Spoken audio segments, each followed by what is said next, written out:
Are you sick of being confused by men's words and actions? Do you wish you could get men to tell you exactly what they were thinking or feeling? This might sound shocking, but you can do that.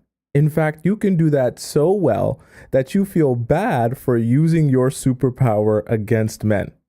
But I must warn you, after we discuss these 8 steps of how to get a man to confess to you his darkest secrets, be careful about how you use this strategy because you just might discover something about him that you never imagined in your wildest dreams. Welcome to the Players Club. My name is Tomisin. If you are participating with me and everyone else in the live stream, please say here present so that I know you're here present and actively participating. Welcome to all you beautiful people on this Monday afternoon for me, maybe Tuesday morning for you, maybe Tuesday night or maybe Monday night for you. Okay, we got Missy America, of course, holding down the YouTube chat. We got Ivy here in the YouTube chat, Anitra as well, Based Beauty. Who else we got? We got Vicky over in the YouTube chat. Venny is here. SH is here. We got Katelina, of course, right? And tons of more people joining in. Oh, we got Enlightened. She just joined in. She's here as well. One of our staples in the YouTube channel. All right, guys, let's get started. And, we'll discuss around along the way. Okay, so let's start off with asking the right questions. Now, we've talked about questions before on the show. We've talked about how to ask good questions. We've talked about how to extract information out of him. Now, I want to preface everything that I'm about to say here in terms of getting men to confess their secrets. I know when I start mentioning off these different 8 steps, you're going to start saying to yourself, why do we always have to make it about the man? Why does it always have everything's about him and what he wants and how he feels? And I'm just letting him yap and letting him discuss. Yes, you are. But you're also doing something for yourself, okay? Because the strategy will help him open up to you and have him doing the oversharing instead of you doing the oversharing. Because the thing is, when he overshares with you, you get to gather a whole bunch of information that you can then make an informed, educated decision on that information about whether or not you feel it's necessary to be giving away your Squirtle to this man, okay? By the way, I brought this for those of you, this is like a little Easter egg. For those of you who might be new around here or, just discovered me, whatever it is, maybe through a friend or whatever, and you're not super into the Players Club lore, meaning that you don't know how far everything goes back. I see a lot of comments, people ask, oh, what does Squirtle mean? I don't understand what Squirtle means. I don't understand why you say pineapples, right? Okay, so Squirtle, I brought this here for you guys, is a reference to this stuffed animal that I would use in my TikTok videos when I first started giving relationship advice as just the only thing that was laying around. And, Squirtle happened to do with, the lower extremities for women if you're doing the right thing. And so I just thought it would be a great way to just say it without actually saying the word all the time because platforms are sensitive now. So that's actually where the word Squirtle came from. Okay, it's not just me making up some guy speak. I've seen some people were like, is this how guys speak about it? No, it's just a Players Club thing. Okay, so anyway, side note. So in terms of asking questions, very important that you're making sure you are asking the right questions. Even though this is going to feel like it's a lot about him, realize that you're actually investing into yourself and you're doing something for yourself by doing this job right and getting him to confess to you whatever secrets he has hiding, whether that be secrets about his past relationships, secrets about his feelings of his ex, secrets about what he wants out of this relationship with you, right? This can be applied to any situation in which you are trying to discover more information about him, about how he feels about something, about what he really, really thinks, getting him to take the mask off. Okay. So when I give you guys all these examples, I want you to understand while these examples might be applying to a very specific situation, understand that you can apply the same concept to anything you want to discover more about him or any secret you want him to confess to you. Okay.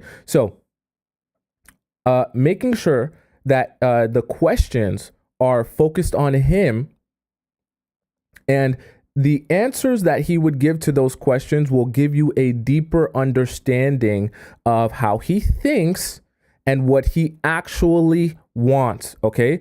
My advice to you is to always, when you're asking questions, right, because that's going to be the start to everything that we're doing here in terms of getting him to confess his secrets, and you're asking the right questions, you always want to avoid asking any questions that he would be prepared for. Okay, so I'll give you an example of a question that a regular guy would be prepared for. Going on a date with the guy, and you sit down at the first date and you say, what do you want out of a relationship? Or what are you looking for? You understand what I'm saying? What's your type? Questions that you would hear on Love Island, questions that you would hear on Too Hot to Handle, questions that you would hear on any of the generic dating shows you've ever watched in your entire life, okay? Avoid asking those questions simply because men are already going to be mentally and emotionally prepared to answer those questions with whatever cookie cutter answer they know works the best. That doesn't really give you a deeper understanding of him or how he thinks. She's only projecting onto you and giving you an answer based on what he knows you want to hear, especially if he's just there for Squirtle, like I just mentioned earlier. You understand what I'm saying? So make sure that the questions you're asking are not just questions in general and not just questions you read, you heard people talk about on Too Hot to Handle. They're real questions that will actually give you a deeper understanding of how he thinks, what he desires, what he wants. Keep them focused on him. That way there is no, keep them focused on him and what he thinks about things, right? That way, it's a lot harder for him to fabricate the truth, okay? What I mean by that is focus most of your questions on feelings that he would describe to you or thoughts that he would describe to you that would be removed from whatever the truth of the situation is, right? It's a lot easier to lie if I ask you, did you cheat on your ex or not? Right? It's a lot harder to lie if I say, what do you feel, what were you feeling wasn't working in your relationship? Or what do you feel are something that you might regret in your relationship or would take back, right? When you start asking someone about what they think or what they feel, right, they become removed from being defensive about being judged for the action or the thing that they did. Okay, so I'm going to give you guys examples with everything that we discussed today, each point. That way you know exactly how this can apply in your own specific situation. Okay, so for example, what is the biggest thing you want to change about your approach in your new relationship so it doesn't end up like your last one? Okay, a question like this would be getting him to confess, for example, if he cheated on his ex or if he has done something he regrets. Okay. Notice the structure of the question. This is why this point is about asking the right questions, because how you structure your questions is so important to getting him to confess to you an answer that doesn't feel like he's confessing to you an answer. Okay. You don't want your questions to feel like you're interrogating him or fishing for some evidence or something like that, right? You want them to just seem as if these are questions that you're asking to get to know more about the person. And the process of learning about the person, the human being that's sitting across from you on this dinner date, is getting to know their mind, how their mind works, where they've been, who they've been with, what they've experienced, right? And all of those things are interesting and fascinating to you. And you allow him to have the space to be able to take those things wherever he wants to take them. Anitra in the YouTube chat says open-ended questions and open-ended questions. Exactly, right? The thing about it is, this is the amazing part. When you ask the right questions, even if they feel open-ended, here's the thing. Regardless of the fact they feel open-ended, when you're maneuvering your questions the right way and structuring them the right way, it actually kind of backs them into a corner where there's only so many ways you can answer that question. And the ways they'll choose to answer the question end up being in a way that confesses to you some sort of inherent truth about them or an experience that they've had without them realizing that the choice wasn't really a choice. It's just that the way the question was structured made it feel like, okay, I can pick from a plethora of different answers, but I guess I'll pick to answer the question this way. Okay, so for those of you who are just pouring in and maybe missed the question, I'll say it again. This is the example question. Make sure you understand that this concept can also apply to other questions. So for example, it was, what is the biggest thing you want to change about your approach in your new relationships? Keep in mind, new relationships, not our relationship. I'll get to that in a second. So it doesn't end up like your last one. Okay. Once again, what is the biggest thing you want to change about your approach in your new relationship so it doesn't end up like your last one? Notice the other thing I want to point out is me saying new relationship, right? Imagine this example is you on a date with the guy. I didn't say, what is the approach you want to change in our relationship with me and you and that you don't want to do because you did it with your ex. No, that's too personal. That doesn't allow him to detach himself and see things from a bird's eye view and think about what he feels and what he wants. Remember, you're trying to get him to confess. You're not interrogating him, right? You're going to enchant him. We'll talk about enchantment in a little bit. You're going to enchant him, right? And distract him with the sleight of hand and have him just be thinking about how good it feels to talk and share and not be thinking about how you're actually extracting real information from him. Okay, so very important when you're asking in your new relationships, you make it vague and general as if I'm not here. I just want to know how you think. I don't care how you plan on treating me, even though you do. You don't want to make it seem like that way. And you also don't want to bring attention to the fact that you might be asking this question because of how it applies to you. You want to make it seem like you're asking this question because of how it applies to his own personal thought process. Why? Because that feels a lot less invasive. It feels a lot less personal. It feels a lot less like an interrogation and more like he can just actually think to himself, what do I feel? What do I think? What is my opinion? What is my perspective? And how do I want to answer this question based on what is true to me, right? It takes him away from thinking, oh, I got to make sure I answer this question how she's going to want me to answer this question because she's asking about how this applies to her. And he starts thinking, okay, I'll just answer this question based on what I actually feel I regretted and want to change for my new relationships. You understand? Okay. Does that make sense to you guys so far? Okay. Anisha says, because if you ask straight up, he ain't going to tell the truth. I 100% agree. Right. This is the process of getting people to, and this really works for anyone. Obviously, we discuss men because most of you are straight heterosexual women. So you're attracted to men. You want to know about how men think and how to operate and approach them. Okay.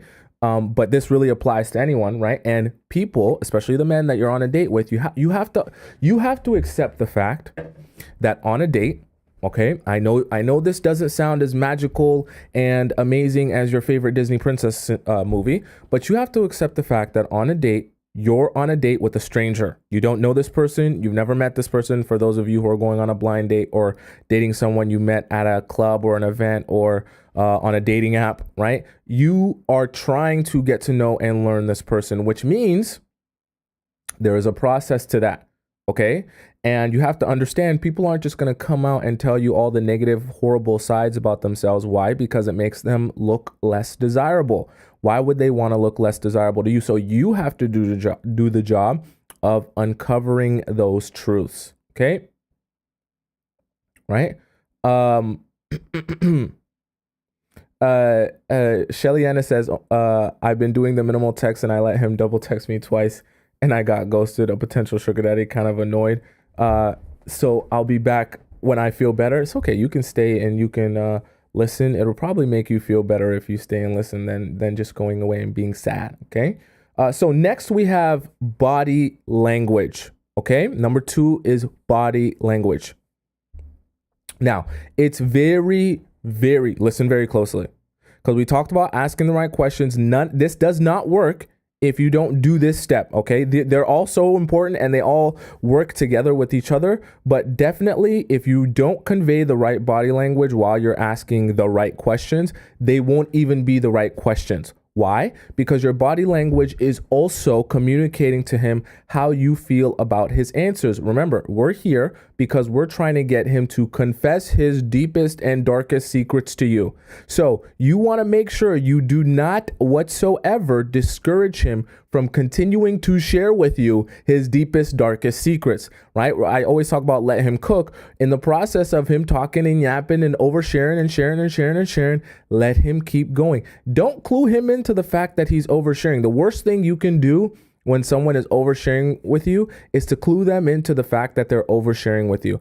Just let them keep going on a roll where they're yapping and yapping and yapping and yapping to you. And this is why body language is so important, because as he's yapping, as he's sharing, as he's confessing, he's going to be gauging, right? Because you're not talking while he's confessing, but you're also going to be communicating to him how you feel about what he's saying based on your body language. So he's going to be constantly spying and keeping his eye on that if that changes or is adjusted or is negative in a response to what he's saying, he's going to then shut down. Or he's going to start suppressing some of the truth, right? He's going to start omitting some of the truth. He's going to start changing some of the story to make himself look in a better light, because he is seeing that your body language is telling him you don't approve of what he is saying, okay? Or that you're not interested in what he has to say. Either of those things is very bad for getting him to confess and continue confessing to you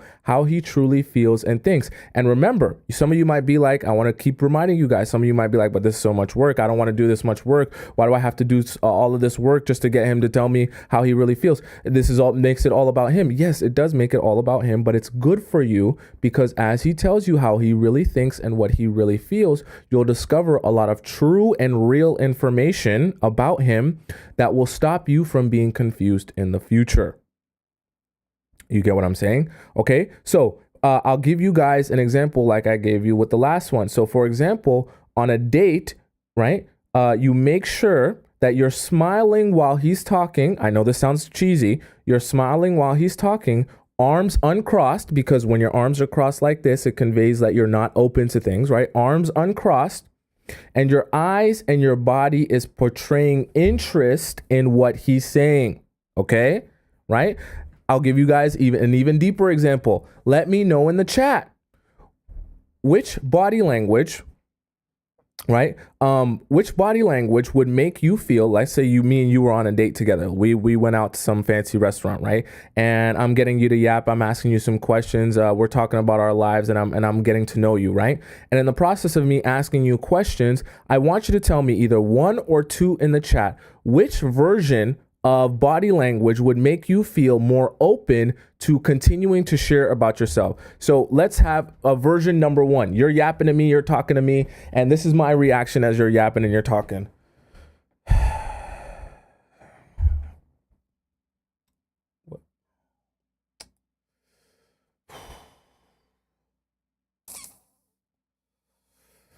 Oh my God.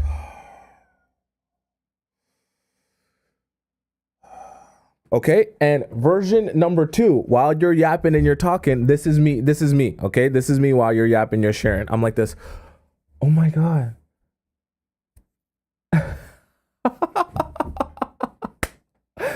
No.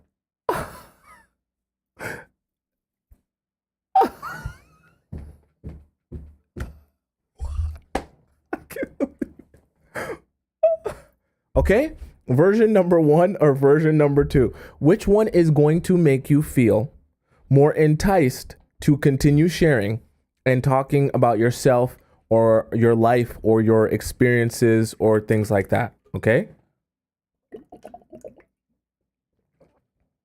right, which one, number one or number two? Okay, so obviously I see everyone saying number two. Obviously number two is going to make you feel more comfortable sharing or telling me about yourself, right? The reason I give that example, I know when I do it, it feels very obvious to you when I do it, obviously. But when we talk about it, it's a lot less more obvious when you're on a date and you're trying to actively control the body language you're portraying outwardly, right? But as we discuss this, you can now have your mind on this, because notice how you perceiving and receiving me, you can definitely feel the difference, right? But it might not be as apparent to me because I'm not the one projecting outwardly, right? So you know that you're trying to get him to feel particular things and receive you a particular way because you're trying to get him to confess to you. So you have to be aware of your body language and how drastically that can change how much he decides to share with you or keep from you. Okay, I've seen some of you guys saying that I'm laughing right now or I'm smiling, right? And the crazy part about it is, even though we're sitting through a screen and we're not here physically with each other in three-dimensional space, you can still feel the difference in yourself on what is being projected out of me towards you, even though we're sitting through a screen. And that difference will naturally make you as well brighten up and be like, wow, this is fun. This is interesting. You look like you're interested in me, and you look like you're interested in what I have to say. So what does that tell me subconsciously? I should continue sharing. I should continue speaking. I should continue being open, right? It's like a feedback loop, right? Of positivity. I feel positive emotions, even if I'm telling you a horrible negative story about how I did all this toxic stuff with my ex or in my past relationship. I feel positive emotions as I'm telling you about my life, as I'm telling you about my experiences, as I'm telling you about my relationships. In the process of me feeling those positive feelings, right, it makes me want to continue to share more and more and more with you. Okay, does that make sense? Okay. The reason I wanted to give you guys that example is because I wanted you to see how drastic of a difference that body language makes. This is why I say, if you're not doing, you can do the ask the right questions the perfect way, exactly how I say to ask them. And you can ask them so amazing that, you know, they're just super structured and super awesome. But if you're not portraying the right body language as he's responding to your questions, none of this is going to work, because as soon as he starts opening up, he's going to feel your energy change. He's going to feel that you don't like his answers. He's going to feel that you're not very interested in what he has to say, and he's going to become closed off. Okay, so next, let's talk about so that was number 2. So number 1, we had asking the right questions. Number 2 was body language. Step number 3, we have, you need to be non-judgmental. Okay, now this goes alongside with body language, but it's also in the words that you speak verbally in response to whatever it is that he's confessing to you, whatever it is that he's talking to you about, whatever it is that he's sharing with you. Okay, you need to make sure that with your body language and your vocal responses to his answers, you are not judging him for how he answers or what he admits to. Okay, this is super important, because as we talked about body language and making sure that he feels that positive feedback loop of you speaking to him and that you're interested, that you care about what he has to say, that he'll continue sharing and not start closing off. You also don't want your body language to be conveying that you're judging him for what he has to say, even if you do not like what he has to say, even if you find what he has to say repulsive, or you're like, oh my God, I'm never talking to you again, or oh my God, this is probably not the person for me, or oh my God, I don't think I can be in a relationship with a guy like you. You do not allow that to affect the way you outwardly project. Why? Because the moment your body language begins to project being judgmental, even if you don't say anything, he's gonna start closing off. He's gonna start shutting down, because he can feel the shift, and he can feel that even if you're not speaking words, that you don't approve of what he is saying to you. Okay, I just gave you guys the 2 different examples, but another example would be if you're on a date with me and you're telling me about how in your past relationship things didn't work out, and you ignored your man for like 3-4 days or something like that, and I'm sitting there like,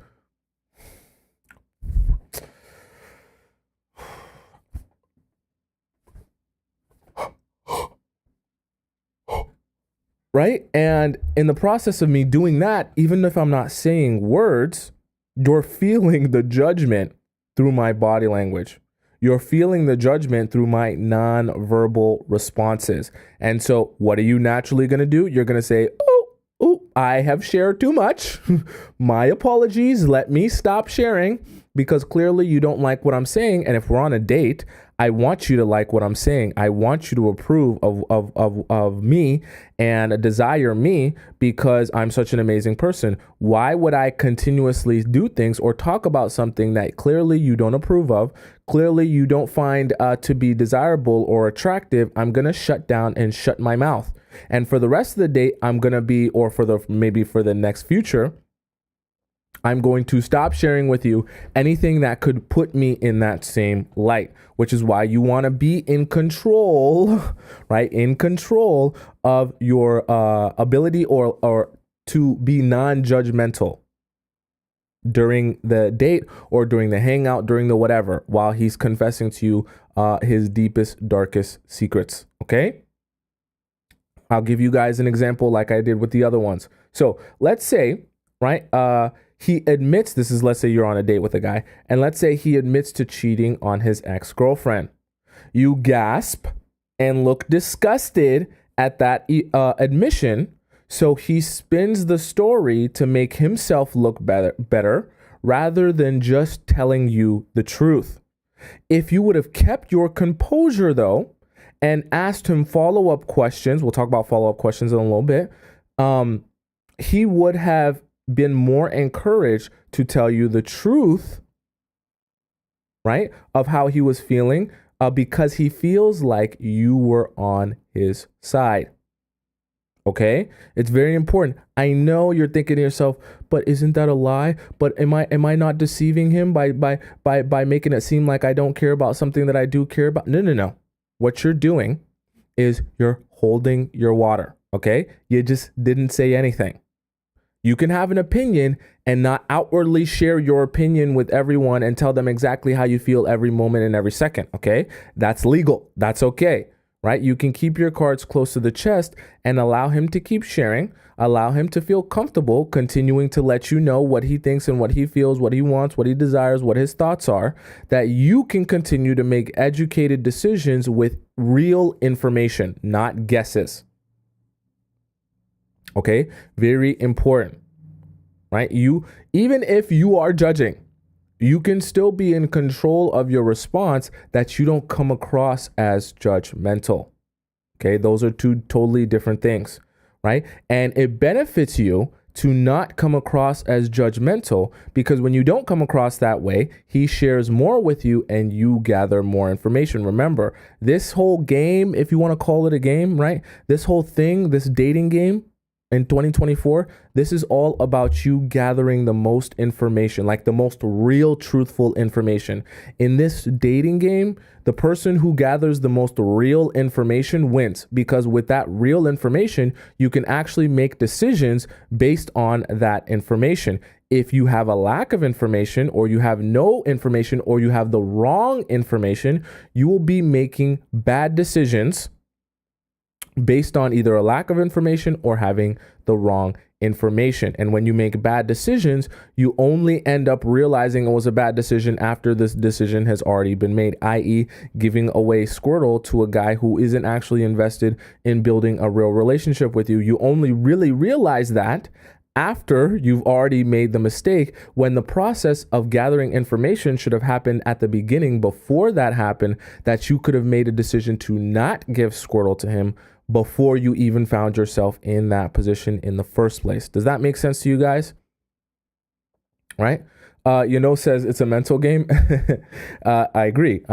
Kay says this is why so many women are happily celibate. Well, that's the thing. You can be celibate and in the process still date people and get to know people, and then choose to give yourself to the person who proves themselves to be trustworthy, and you get the most information from, and you can actually confirm that this person is here for the right reasons to build a relationship with you, and then you'll be perfectly fine. The problem is when you're lacking something within yourself.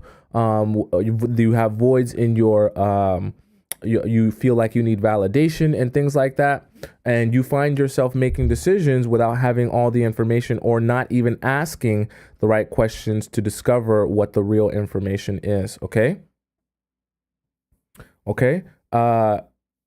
Beta Beauty says sometimes he is interested, sometimes not. What do you mean interested? Interested in what? Okay. Thado says don't show your cards. I agree, right? You got to keep your cards close to the chest. We'll talk about follow-up questions just here in a second. You got to keep your cards close to the chest. Why? Not because you want to lie to him, not because you're trying to trick him or anything, but because the more information you give out to him, the same way you can use the real information to make a good decision is the same way he can use that real information to choose how he's going to project himself and what side of himself he's going to show you, that it can fit and be in line with what you want and what you're seeking and what you need, that he can actively play you. Unfortunately. Okay? Not every man, but some men. And we don't want that for you. We don't want you to be in that position. So it's very important that we get you to be able to get the truth out of men instead of you being the one oversharing and you being the one yapping and you being the one discussing. Okay? So number 1, we had asking the right questions. Number 2, we had body language. Number 3, we have being non-judgmental. Now, number 4, we have follow-up questions with a repeat of his answers. Okay, this is a really key one that if you were a psychology major, you would have learned this. But a very good way to show someone that you're actively listening to them is when you ask them a question and they give you a response, and you're asking future questions or you're just having conversation with them after that, you repeat back to them things that they gave in their answers, okay? Like verbatim. That shows them that you're actively listening to what they had to say and you banked that information in your mind to the point where you can regurgitate it back to them, okay? I know that sounds super complicated. It's not as complicated as I'm making it sound. It's just simply showing someone that you're paying attention to what they're saying. Okay, it's good because remember, you're here trying to get him to confess to you his own deepest, darkest secrets. So it's a very good feedback loop when you're showing him that you're actively listening to what he's saying, which means you must care. And if your body language is also portraying that you're interested in what he has to say, these are all positive signals that will tell him, I should continue sharing. I should even go a step deeper, maybe a step further, because clearly everything I'm saying, you enjoy what I'm saying, you're listening to what I have to say, and I should share more, okay?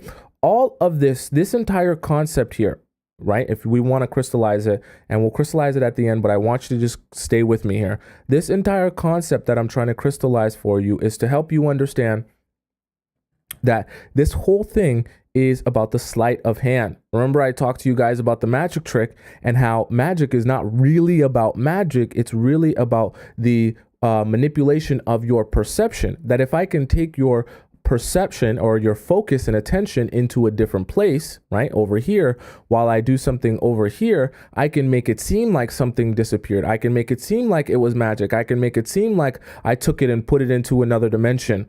When in reality, all I did was take your attention away from what I didn't want you to pay attention to and put it on something to distract you from what I was really trying to do. And so it's the same thing in this scenario and what we're trying to do to get this man to confess to you. You don't want him to know it's an interrogation. You don't want him to know you're gathering information. You don't want him to know you're getting him to confess.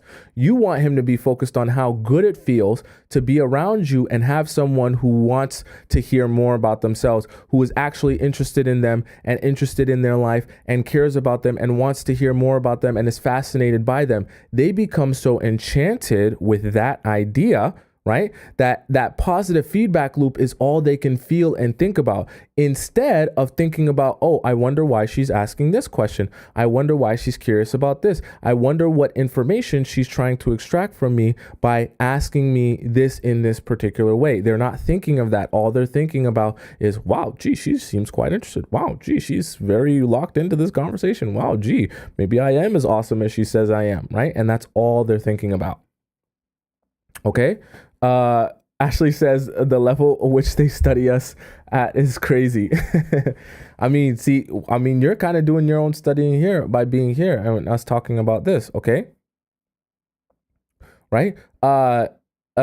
Special K says, is it okay to do an immediate social media court records, search on him, gather the info? We'll talk about, verifying, the confessions in a little bit. So Special K, hold up. we're going to discuss that, but you see your mind's in the right place. I can tell your mind's flowing, okay? Right? Linda says they learn early while young girls have no clue, most anyways. It's the truth, right? As the men grow, they understand that the information game is vital, right? Because that's why the men come to you and they ask you a bunch of things about yourself. But because you're so interested in yapping about yourself, you tell him everything you want in a guy. You tell him exactly how you want him to act. You tell him what you want the relationship to be like. You give him all the keys to your Squirtle, and then he sits back and says, okay, let me type this out in my notebook. Okay, I understand that. And then he literally creates a scan of the man that you want, and he says, all right, give me 1 second. I'm gonna go put on my Your Perfect Man suit. And then he goes to the bathroom and he puts on Your Perfect Man suit, and he comes back out talking and acting and approaching you exactly how you described you wanted a man to approach you. And then you're like, oh my God, you must be the man I was dreaming of. Oh my God, you must be the man I've needed my entire life. And he's like, I sure am. I'm definitely not wearing a pretend to be your Prince Charming suit. And then you give your Squirtle away to him. And then literally right after that, right after he busts a nut, he unzips the pretend to be Prince Charming suit and he reveals himself again. He steps out of it. And then he's like, all right, that was good. I'm going to go do something else now. All right. It's like a learned behavior after a while of it, like continuously working. They're just like, all right, this is a strategy. They don't think about it and write it down in their notebook, but like, this is what happens. Okay. So I talked about, so number one was asking the right questions. Then we had body language. Then we had being non-judgmental. We talked about asking follow-up questions, right? Sorry. So we talked about being non-judgmental, follow-up questions, and repeating his answers back. I wanted to give you guys an example about follow-up questions before we move forward. Okay. So for example, in terms of follow-up questions, right? Let's say he says to you that he cheated on his ex because of the long distance and the lack of intimacy. You repeat to him in the process of this conversation, so you said the distance made it hard for you and your ex to be intimate frequently. So what other ways do you think your relationship suffered because of the distance? Okay, that's obviously just an example. It doesn't mean you necessarily have to write that down and ask him exactly that. I'm giving you an example of how you would implement asking a question while repeating back to him statements that he already made about the story or the situation or whatever. Right? Because that shows him that you're actively listening to what he has to say and that you actually care about what he has to say and that he should continue sharing because you're paying attention to what he has to say. I know this sounds super basic and super like, well, what? Like, who cares? Like, it doesn't even matter. But I'm telling you, for those of you who have ever felt like you're struggling to get a guy to open up to you, these are part of the things that you need to be paying attention to and actually implementing to get the guys to open up to you. Because if you're in the position where you're the one only opening up, you're the only one sharing, you're the only one talking, you're the only one discussing. Meanwhile, every time you ask him a question or try to get deep with him, he doesn't say a word. Well, then you're at a disadvantage because you're pouring your heart out without having any understanding of what he thinks or what he feels. Meanwhile, he's getting to hold all his cards close to the chest and he gets to understand and know you for exactly who you really are, but he can pretend to be anyone that he wants to be because he actually hasn't shared any real parts of himself to you. Okay? Right? C says the guy I'm talking to talks too much about himself. I want you guys to understand there is no version of talking too much about oneself, especially when it's the person that you're going out on a date with talking a lot about themselves. Even if they're a narcissist, I don't care, right? Why? Because the more they talk about themselves, the more information you get to gather. You get to stay quiet and not say anything about themselves. They don't get to put on their Prince Charming suit and be exactly who you want them to be. They actually have to be who they really are because they have nothing to go off of. And the more you ask them questions and the more they get to yapping and talking, they'll start even if they're trying to present to you a facade. As much as they continue yapping and yapping and yapping, they'll eventually start slipping up and telling you some inadvertent truths about themselves. And that's good for you because you're continuously learning, okay, who is the real you? What are you really about? What are you really here for? What are you really on? And so the more he shares, even if he overshares, it's good for you because you're gathering more and more information. And you can do with that information whatever you so choose, and you can make a really good, smart decision. So it actually works in your favor the more he talks about himself and the less you talk about yourself. Because remember what I always tell you guys, you're not trying to share yourself with everyone on this planet. You're only trying to share yourself with the people who have earned it, deserve it, that you can trust. So you don't need to be going out on dates with guys you're talking to or just in beginning developing relationships with and sharing a whole bunch about yourself. If they want to yap about themselves, I've just made your job 10 times easier, right? Your job has just been made way easier. The fact that they're openly ready to yap and talk about themselves and they don't even realize how much they yap and talk about themselves. Because now you don't even have to bother trying to redirect the conversation. And we'll even talk about that in a second. Okay, so it is very, very good, right? Now, okay, does that make sense to you guys? Right? Thado says, I once opened up that polygamist is not a problem, and they said, yeah, that's why you are number 3 wifey, rolling my eyes in my head. Hey, see, the more answers you get, the better, right? Anitra says yapping is good. Are you listening? Right? Yapping is very good. You want them to be yapping at all times. It benefits you, right? Don't look at it. Hopefully this show will change your perspective. Like this specific episode will change your perspective on people yapping. Because if someone's yapping to you, I know your natural instinct is, well, when do I get to talk about me? Don't you care about me? Don't you find me interesting? This is so boring. You don't even care about me. You don't want to know more about me. You're not interested in me. I want you to switch your way of thinking to, this is good. I get to sit back, relax, observe, receive, learn more about you. Now it's a lot harder to hide behind a facade. So you should be like, oh, this is great. I'm in a perfect position here. You're yapping, you're talking, you don't even realize you've only been talking about yourself. I don't even have to share anything with you. And so if you start saying stuff that I don't approve of, if you start saying stuff that's not in line with the type of guy I want to be in a relationship with, I get to walk away scot-free without you even realizing that you gave me all the information that I needed to make the right decision. Okay, so it'll change your frame of mind into being like, okay, actually, this is good. I'm happy that you're yapping and sharing, that I don't have to say nothing, because now I get to be the one utilizing all of the information. Okay, so we talked about asking the right questions. Then we talked about body language. We talked about being non-judgmental. We talked about follow-up questions and making sure you're repeating those answers that he's given you back to him. Okay. Now, number 5, very important.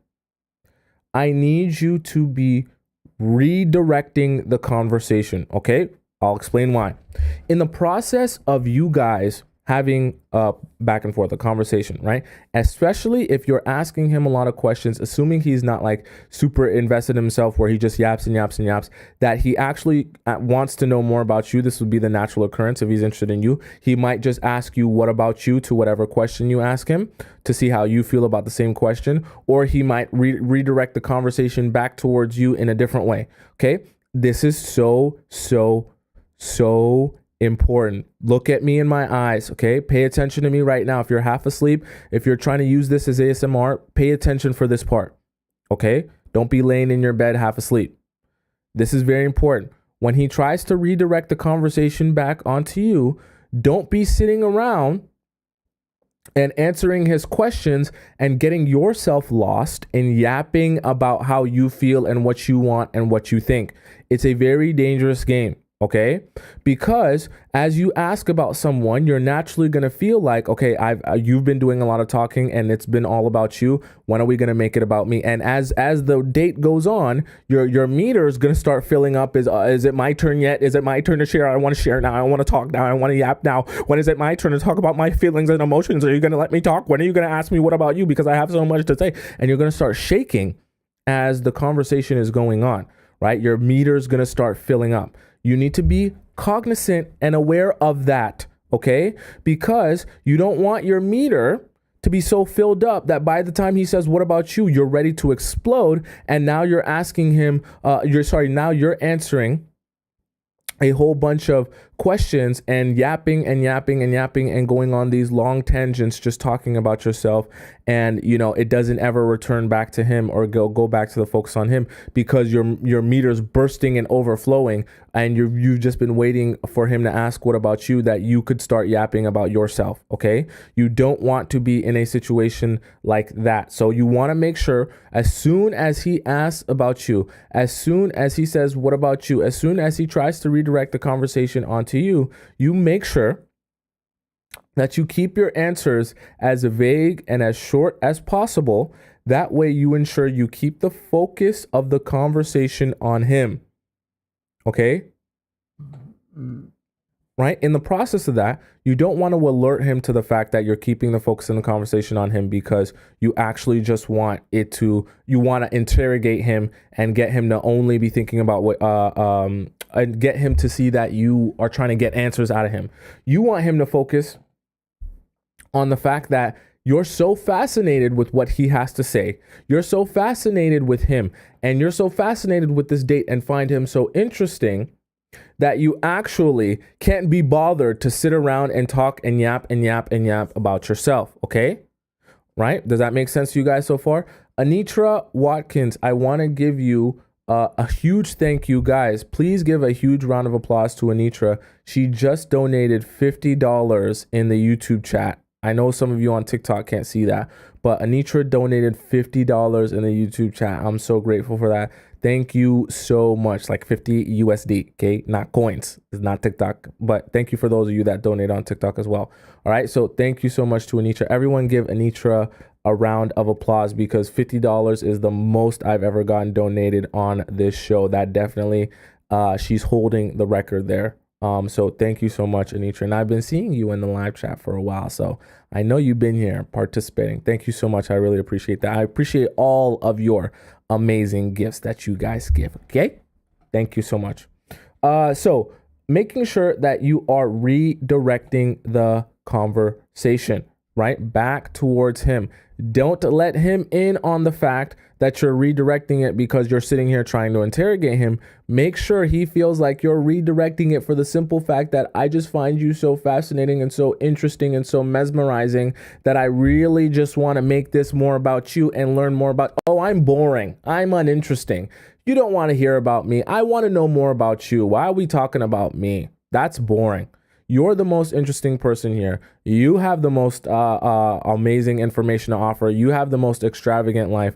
The more I hear about you, the better, right? And all that's going to do is that's going to feed his ego, that he's going to say, well, maybe I am amazing. I guess if you want to hear more, do you want to hear about this story about how I cheated on my ex? Do you want to hear about this story about how I invited this girl over while I was talking to this other girl? Sure. Oh my God, that's so great, right? Like, and you just let him continue yapping. Let him continue talking. Don't be going into deep, detailed answers about how you feel and what you want. You're not trying to share that, okay? That doesn't serve you to be talking about what you want and what you feel, okay? You're trying to see if he's actually about what you need him to be about, not if he can play a character for you, okay? So it's irrelevant for you to be sharing what you want and what you feel, that he can just play a character. Okay, so I'm going to give you an example of redirecting the conversation. So let's say he asks you, oh my gosh, my thing went. Let's say he asks you what you didn't like about your last relationship. This is just a question he asks you in the process of the conversation you guys have on this date. And you just tell him, instead of going on a huge thing about your last relationship and spending an hour just yapping about how bad it was and how toxic your ex is, you just tell him that you realize that it wasn't what you were looking for anymore, and that you and your ex grew in different directions. Then immediately you redirect the question back to him, and you try to discover more about his interesting life or what he's been through in his past relationships. Okay, so basically you're not going to stay very long on anything about you. Okay, I know that sounds mean, okay? And I know that sounds like you don't matter. You do matter, and you matter so much that you don't want to be getting played, okay? So, but you don't want in this, remember, you're dating a stranger, Okay. You don't want to be spending too much time focused on yourself. It doesn't serve you. Okay. Because you serve yourself in your own time. When you're on these dates, you serve yourself by asking him questions and getting this information, not by sharing a whole bunch about yourself that he can use all of that information against you. Okay. Do not be giving all these detailed, long-winded answers that he can be the one gathering information. Unfortunately, in today's day and age, whoever, like I said earlier, has the most information wins, because they get to make decisions based on having the right and the real information. And whoever loses is the person with the least information or a lack of information. Okay, so very important that you redirect the conversation back to him anytime and I know too, listen, I understand some of the guys you go on dates with will genuinely be interested in you and will genuinely want to know more about you and will genuinely be fascinated with you and want to know what about you. You know what I mean? Like when they ask you, they'll really mean what about you, because they want to know the answer as well. However, even though they're genuine about wanting to know about you, even though they're genuine about wanting to ask about how you're doing or what you think or what your life is like and where you've been and all that good stuff, I still want you to keep it short and keep it vague, because you sharing that information with him really and truly isn't going to do you any good until you're actually sure that this is someone you're building a real long-term relationship with. In the process of feeling each other out, super unnecessary and useless to you. Okay? Keep the focus on him. All right. So number 1, we had asking the right questions. Number 2, we talked about body language. Number 3, we talked about being non-judgmental. Number 4 was follow-up questions with repeat answers, right? Number 5, we discussed redirecting the conversation. Now, number 6, or is that number 6? Yeah, number 6, we have enchantment. Now, I've talked about enchantment before with you guys. We've discussed enchantment in previous episodes. We'll continue to discuss enchantment into the future. But as it relates to as it relates to enchantment in terms of what we're talking about here, right? You want to remember how I said this is all sleight of hand. And remember how I said this is about how you can get his attention to be focused on what you want it to be focused on and not what you're actually trying to do underneath the surface. So what you're actually trying to do underneath the surface is get him to discuss his secrets and his thoughts and his inner feelings. Okay? You don't want to clue him in on the fact that you're trying to get him to discuss his inner thoughts, his inner feelings, and his inner perspective. You don't want to clue him into the fact that this is an interrogation. What you want him to be focused on is how enchanted and amazing it feels for him to be here with you, on this date with you, on this hangout with you. You want him to be enchanted and mesmerized by the amazing positive feelings he feels when he's around you or with you. Okay? And what I mean by that, remember when I told you about your body language? Remember I told you about how you're projecting your energy, because that's your energy, okay? How you're projecting yourself outwardly, right? And being cognizant and aware of what you're projecting outwardly, because you know that's going to be what he's receiving from you. That keeps him enchanted, because remember, think about it. When I was giving you guys the example of the 2 different types of body language, when I was like this and uninterested, and when I was like leaning forward, like hanging on to every word that you had to say, it elicits a different emotion out of you. And so remember, people don't remember what you have to say. They'll only remember how you make them feel. In the process of them, even when they're discussing something that might be traumatic, or discussing something that might be make them look bad, or discussing something that puts them in a bad light, whatever it may be, right? Even if that conversation might not feel good, might be painful to have with you, they're going to feel positive emotions because of how they're looking at you and receiving your energy, even while discussing with you something that's painful for them. Okay. And men, especially, get enchanted with that feeling of feeling like, oh my God, you're so interested in me. Clearly you care. Look how like this makes me feel amazing that I'm talking and I'm sharing and you love what I'm saying and you want to know more about me, right? The same way that when you're talking or yapping, and if someone's super interested in what you have to say, it makes you feel really good inside, really warm and fuzzy, is the same way you can elicit that emotion out of him and get him to feel good and be enchanted by you while he's confessing to you everything that he's ever thought or done in his life. Okay. I think I heard someone, I want to give the credit where credit is due, because I remember someone saying this in a previous live stream. They were like, you're a hot therapist. You know what I mean? That just has a whole bunch of a seductive energy. Right. And it's really like that. Right. Because you're just getting him to spill while he's not sure if he's spilling because you're asking such good questions and you're so interested, or he's spilling because he's so turned on, or a combination of both. Right. And that rush, that feeling of those emotions all combined is what keeps him in a trance where he's like, I don't really have, I can't control myself. I can't think about how to guard my emotions or my thoughts. I'm just spilling. I'm just telling. I'm just sharing. Right. And it's like he's literally hypnotized, right? And in the process of doing this the right way, you'll start to see that people become hypnotized by you. Especially the men are the easiest to hypnotize because they already naturally have a desire for women, especially women who are beautiful and seductive in their energy. And so it's very easy to enchant him and stop him from seeing what it is that you're trying to do, which is extract information from him. This is why I said, once we share all of this, you're going to feel like you have a superpower, because when you start getting good at this and you start implementing this, you'll be like, oh my God, this is so easy. Do you not realize that you're literally telling me everything? Like you're going to be thinking to yourself as he's yapping, and as he's sharing his life story and sharing to you everything that he's ever experienced in his life, you're going to be thinking to yourself, oh my God, you're telling me like everything that I could possibly know. You're even telling me the bad stuff. Do you not realize that? Or it's like, you'll be thinking like, how do you not stop yourself and not realize that? But they can't. When they're enchanted, when they're hypnotized, they cannot stop themselves. It's like a force of nature. Okay, so I'll give you an example of what I mean by the enchantment. Okay, so as he's talking, let's say as he's talking about how he cheated on his ex, I just keep giving cheating because it's an easy one.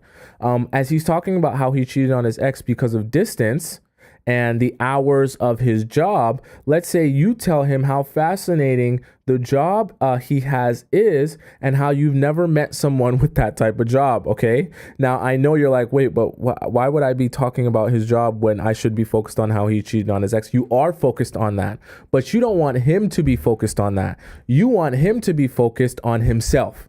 You want him to be focused on sharing. You want him to be focused on going into more detail, because as you say something about his job being fascinating, he's going to think, yeah, I spent so much time working, and even though I love my job, it was just pulling me away from my relationship. And then, I met this girl and my thing, and it's so easy to just pull people in and get them hypnotized where they don't even know that you're leading them into a specific direction. They're walking there on their own, not knowing that you've literally set the path and paved the way for them to walk in that direction.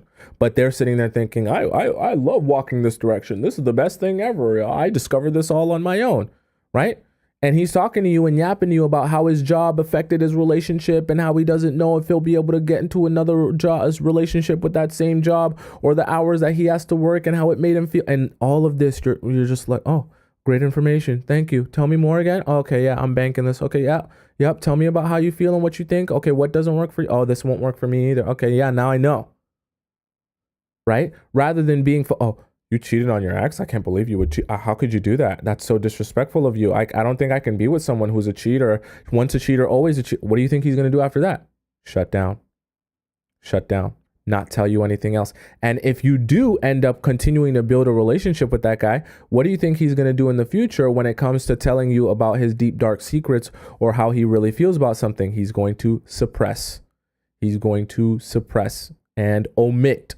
Okay, for those of you who don't know what omit means, it just means to take this part of the story out, give you the truth, but take particular parts of the story out that don't make me look good or don't put me in the best light that I don't want you to know, but I didn't lie about it. I just didn't tell you that those things happened. Okay. Omitting is like if you say, oh, yeah, me and this girl that you're saying you have a problem with, we never slept together, but you also leave out the fact that she did give you head and you gave her head.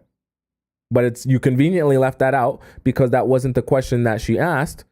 But you know that would be important in terms of knowing more about the relationship. That's what omitting is for those of you who are unfamiliar. Okay.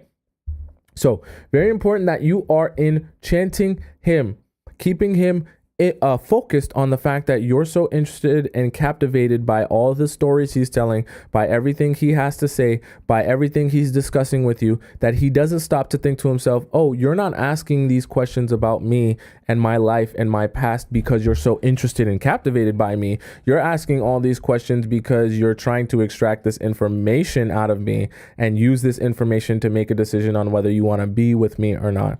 I know that the thing about it is when you first start trying this out, you're going to feel like the guys are cluing into what you're trying to do. And you're going to feel like, oh, maybe the gig is up. Maybe I shouldn't do this because it seems like he knows what I'm trying to do. I promise you, when you work on it and you do it the right way, the guys aren't thinking about this, right? They're just going in whatever direction they're going in. And if you can lead them in that direction without them knowing it, even better, they become hypnotized by you and you'll be shocked, right? They'll be in their mind thinking that this is all about them and this is all just a great, awesome date while you're sitting there like, I'm getting every piece of information I could ever want out of you right now.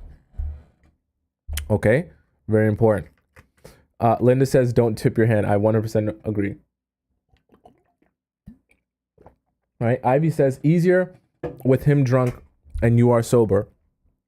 You know, that's a great point, Ivy, because I know some of you who've been with me for a while probably already know this, but I quit drinking was it 2 years ago now? So like when I say quit drinking, I don't mean like softcore quit drinking. Like I don't drink not a drop of alcohol, not even wine, not a spritzer, not sparkling, nothing. Okay. Now I'm not saying that to flex on you. I'm saying that because it's like a superpower.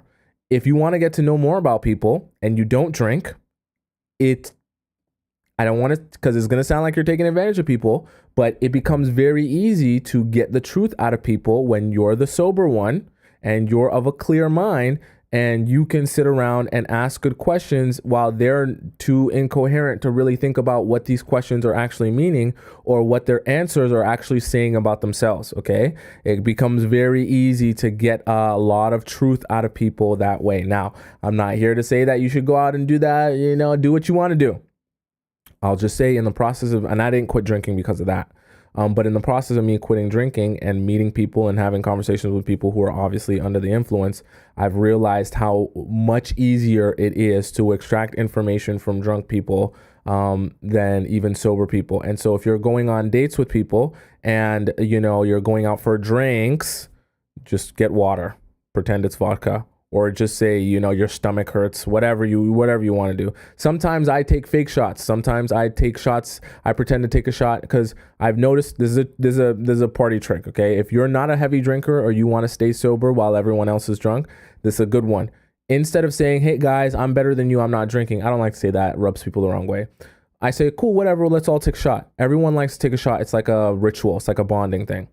So you take the shot, right? And as everyone is taking it up to their mouth, they're only paying attention to pouring the liquid in their mouth. So when everyone's paying attention to that, you just do the motion from the peripherals. They're only going to see you taking it up to your mouth. And then you can hand it to a friend, or you can pour it away, or you can put it in a different cup or whatever, or just slide it over, or whatever you want to do. Okay. I promise you, it works every time, especially when people are already flowing, they're already drunk. They're not noticing that you didn't actually drink the thing.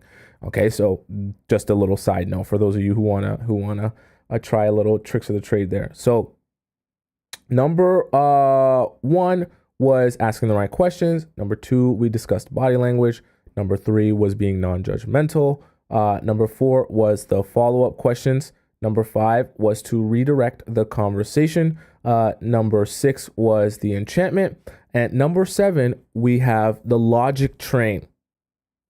Okay?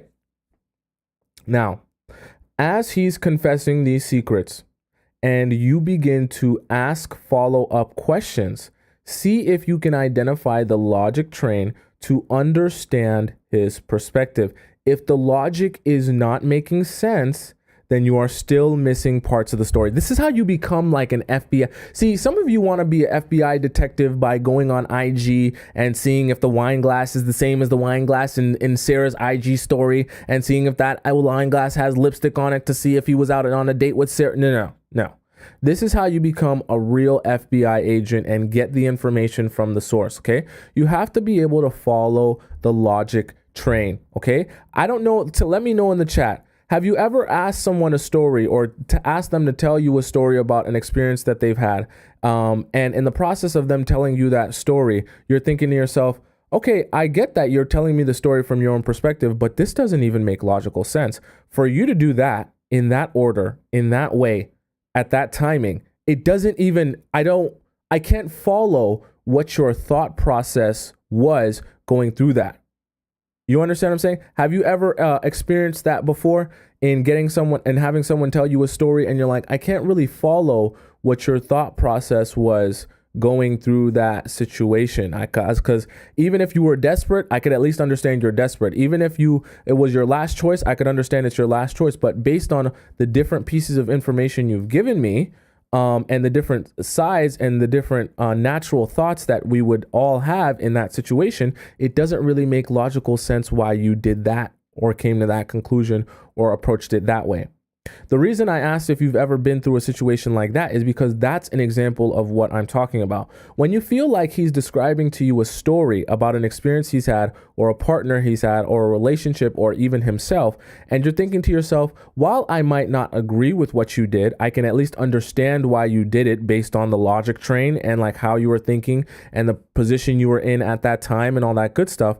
But if you find yourself in a position where you literally cannot step outside of yourself and put yourself in his shoes and be like, I don't understand how that happened from that. It doesn't really make sense, and it's not a natural reaction to that scenario. That's when you know things are being left out of the story. Now, you don't say, that doesn't make sense, or I can't follow that logic train, or you must be lying to me because that doesn't add up, or you don't say that, because that clues them in that to the fact that you know that you're onto them, right? You're onto them, and now you're telling them that you're onto them. You don't want them to know that. You only want them to be focused on sharing and oversharing with you. Okay, so you want to make sure when you're not following the logic train, you continue asking follow-up questions until you start putting pieces together in a way that makes sense. Okay, so I'll give you an example of that. Okay, let's say he has a ton of pride. This is just in the process of you knowing him and experiencing him and learning him. He's got a ton of pride all the time. Okay, very prideful man. He says that he cheated on his ex because his ex was horrible to him, but he didn't leave her because he loved her so much. The logic train no longer makes sense because he would never stay after being cheated on based on the man that you know him to be. So you then ask him follow-up questions to understand what the real reason he cheated on her is or was. And you eventually discover that he was talking to the girl way before his ex cheated on him. And now when you realize that he was talking to her even before his ex cheated, now you can follow the logic train and now things make sense. Okay. I guarantee you 99.9% of the time when you can't follow the logic train, it's because you're missing pieces of information that as soon as you get that piece, as soon as you got that piece of information, the logic train makes sense. And you're like, oh, now I see why you actually did that. Not the BS story you were trying to feed me before. I see what really happened. And now it makes sense why that situation happened the way that it happened. That's the same reason why I always tell you guys to be wary of people who will come out and just tell you how horrible their ex was and how they were the worst person ever and how everything that their ex did was all about how bad they were and they constantly did stuff to them, and it was like they were sitting back and they're like this angelic figure that just sat and just took all the horrible crazy pain that the ex put them through. Be very wary of those people, right? Because Relationships is not just one person sitting back and taking all the hits and they're the angelic figure that never makes mistakes and never does anything wrong. Meanwhile, their ex is this monster devil figure that just does everything wrong and everything bad and is so evil. That's not how real relationships are. Okay. So anyone that tries to show you that or present that to you as being reality is really just trying to manipulate you or manipulate your opinion or perspective of the situation, because honestly and truly, relationships don't go like that. It's not just all of one person and the other person sits back and just takes things forever. Okay. So don't let people be very weary of those type of people. Now, so that's why the logic train is so important. And if you're not able to follow the logic train, then you need to internally, you need to start questioning things for yourself. Okay, you need to start thinking to yourself, okay, this does not make sense, little boy, this doesn't make sense. Okay, but I'm not going to tell you that it doesn't make sense, because then you'll know I'm onto you. Instead, I'm just going to continue asking you follow-up questions and different types of questions until I can really verify that the logic train actually makes some sort of sense. Okay, you should be able to make some sort of sense out of the thought process or the situation from his perspective. If it doesn't make any type of sense, it's because you're missing information or you have the wrong information. Okay. We as human beings, we might be different on individual levels, in some ways, but in a lot of ways, the way we think and react and respond to things are very similar, especially if we're coming from similar cultures. So, if certain things aren't making sense or don't align, then there's probably more to the story. Okay. So number one, we had asking the right questions. Number two was the body language. Number three, we had being non-judgmental. Number four, we had follow-up questions with repeat answers. Number five was redirecting the conversations. Number six was the enchantment. Number seven, we have following the logic train. And number eight, and our final one, we have verify confessions. Okay, so after getting to know him and learning about him over time, periodically bring up the past confessions or stories from those confessions in private, not in public. Okay, you don't want to do this in public. Engage his responses to them or have him retell you parts of the story. Verify if words or other evidence still line up with the confession. Okay, now, I know naturally after you ask someone a story one time, you're like, all right, cool, let's forget about it. Let's never think about it again. I want you to accept the fact. I know this is going to sound horrible. I know. But I need you. The part of joining the Players Club is we have to live in reality. I need you to accept the fact that even when you try and get the truth out of people at the beginning of a relationship, sometimes some people are going to lie to you. And even in the process of you building a relationship with them, they're going to continue lying about that situation. And they're just going to hope that they lie the one time and you'll never ask them about it again, that they don't have to remember the lie that you gave them. Okay? The reason I'm telling you that is because while I don't want you to feel like the world is horrible and that people are only trying to lie and deceive you, I always want you to be skeptical of just believing people at face value for their word. Why? Because you just believing people at face value for their word is what's been getting you played. The skepticism that you have when you understand that people's natural inclination is to make themselves look best or to put themselves in an advantageous situation by presenting themselves as the most desirable and probably not sharing with you things that make them look undesirable, that understanding will lead you to the skepticism that you don't just openly trust everyone with what they tell you at face value.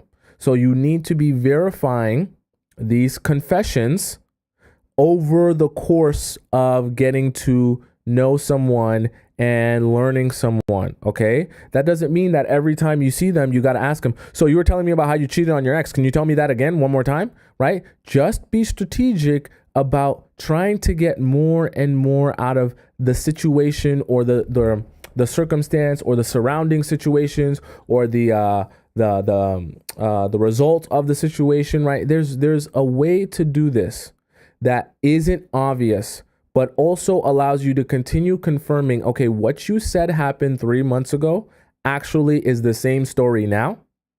And even 6 months from now, it'll be the same story again. And you'll start to clue into when you're asking someone to retell a story, or you're asking someone particular parts of a story, and you're starting to notice, but I swear the last time you told me this story, it was different because it was this and this and this, right? And the moment you start cluing in on that, that's how you know there's something more to this here. This is not making sense now, because I specifically remember when I banked the information that you gave me and the confession that you gave me, I specifically remember you telling me about this thought process and this way of thinking and this perspective. This is why I say it's so magical to just be able to sit back and listen, because it takes a lot more of your brain space and power when you start going into your own mind, thinking about yourself and yapping to him about yourself and everything you've been through. Your memories start playing in your mind, right? And so all you start to become fascinated and start thinking about is you. And then by the time he starts talking about himself, you're probably just thinking back to you. Okay, it's not that you're a bad person. It's just that's what's natural to us. But if you're only sitting back and listening, your mind will only be focused on what he has to say, instead of being focused on your time to share and all the memories and experiences that you've had. And in the process of you sitting back and listening and being in the mindset to receive, you'll better be able to bank information, because you're actually looking for specific answers to questions. Okay, rather than just it being a casual conversation where you're naturally going to be the most interested in the parts that consist and relate back to you. You get what I'm saying? Right? So, for example, you ask him months into the relationship how he thinks things would go if you are no longer living close together. You bring up him talking about how much it didn't work out with his ex and ask him why. See if the answer is the same. Okay? So if he was going to tell you about how his ex didn't work out, and the first time he says, well, I had this job, and this job was really stressful, and I cheated on her, and because of the distance and stuff like that. And then the next time you guys are talking about the situation, he's talking about, nah, my ex, she's the worst. Like, she had no communication. She never reached out to me. We're constantly getting in fights. She's always starting something. And you're like, whoa.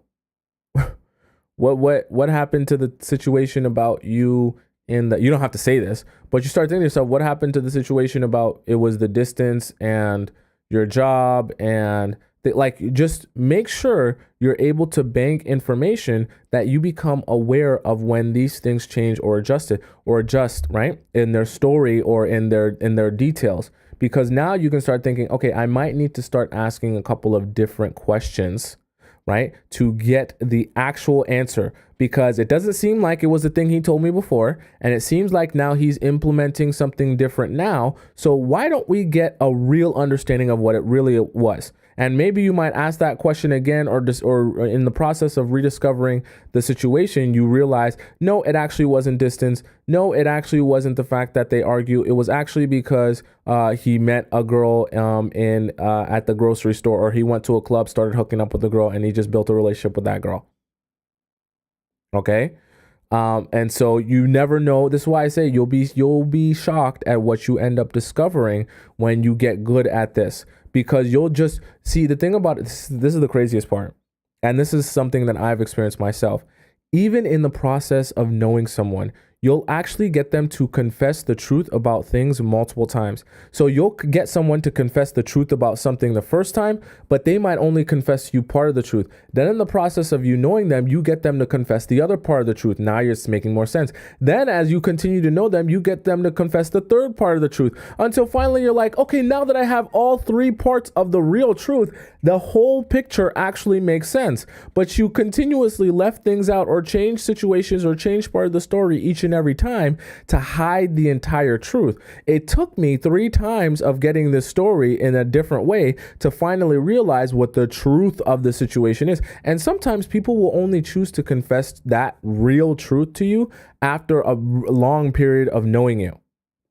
And I'm telling you this because I've experienced this. I don't know if any of you have experienced that before. Right? Where you'll feel like they're confessing to you, but then it's only until a few months later you'll realize they only confessed to you part of it. And then you'll realize a few months later they still left out one piece of it. And until you finally get the entire true story. Okay.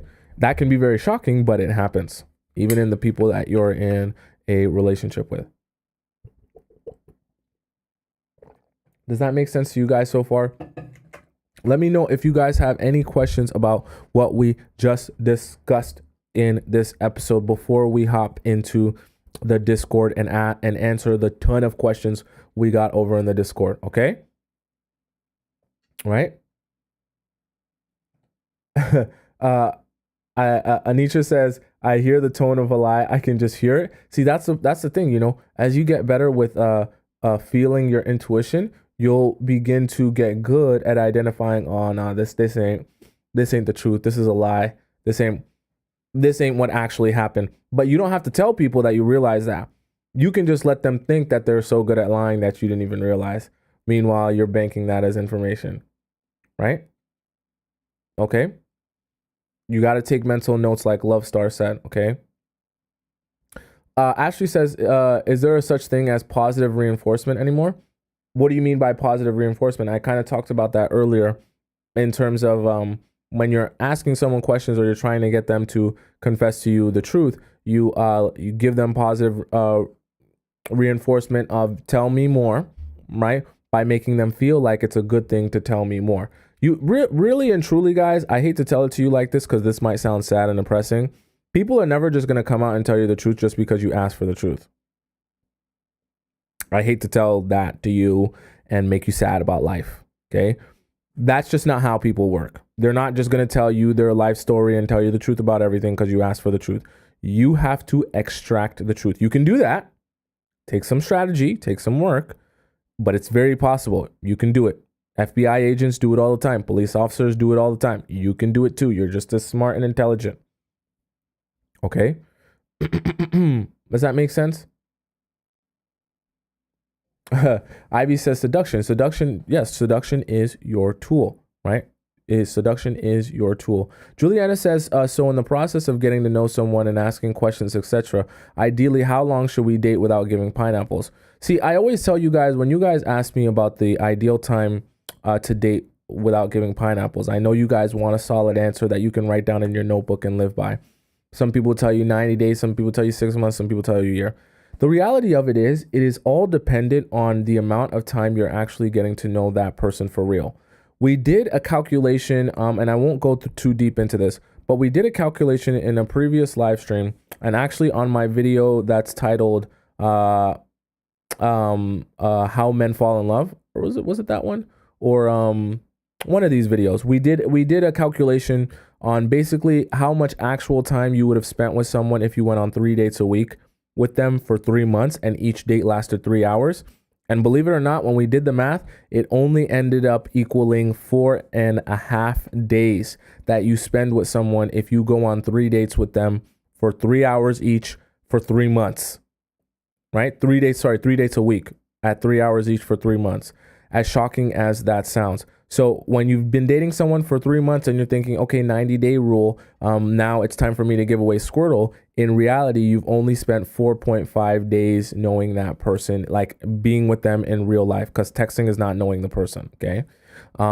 And so the reason I bring that up is because that can drastically change when we're talking about the span of 6 months or even a year. If you're only seeing someone once a week for a year, that's going to look very different than if you spent every day with someone for 6 months or 7 months, right? And you're going to have a very different understanding of that person depending on how much time you're actually spending with them. That's why I don't like to go off just general vague dates, because the time passing doesn't mean you're actually getting more information and being able to make a decision because you know more about the person, okay? Just because time is passing. And texting is not getting to know more about the person.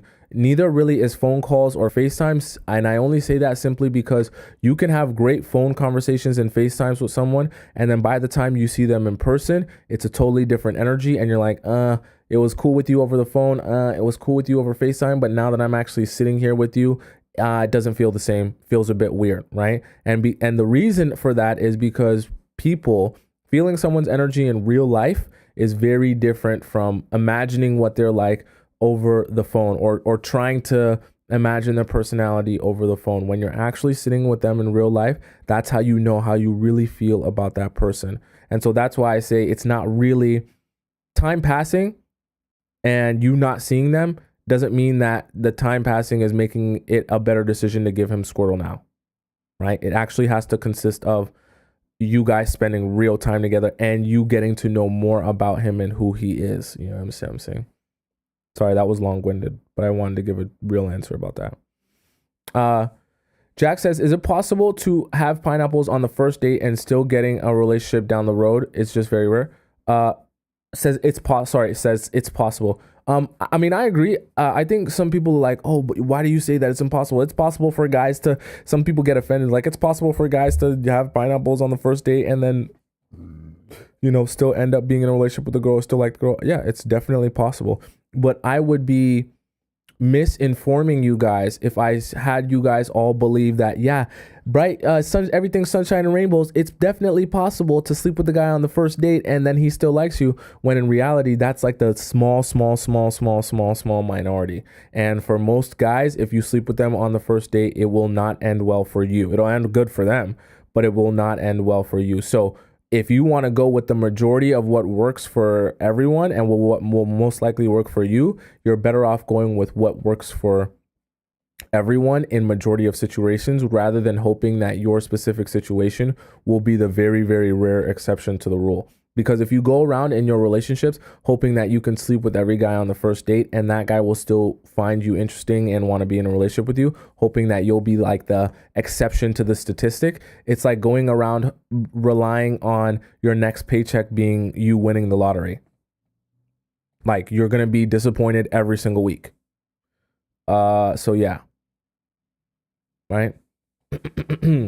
Not to diss any of you who have done that. I just want you guys to understand, if we're here and you're trying to learn how to get better results out of men and your relationships, if I'm telling you to sleep with the guy on the first night because it's possible he might still like you after, I'd be wasting a lot of your time, because realistically it's possible is not very likely though. Right? Right? Very important.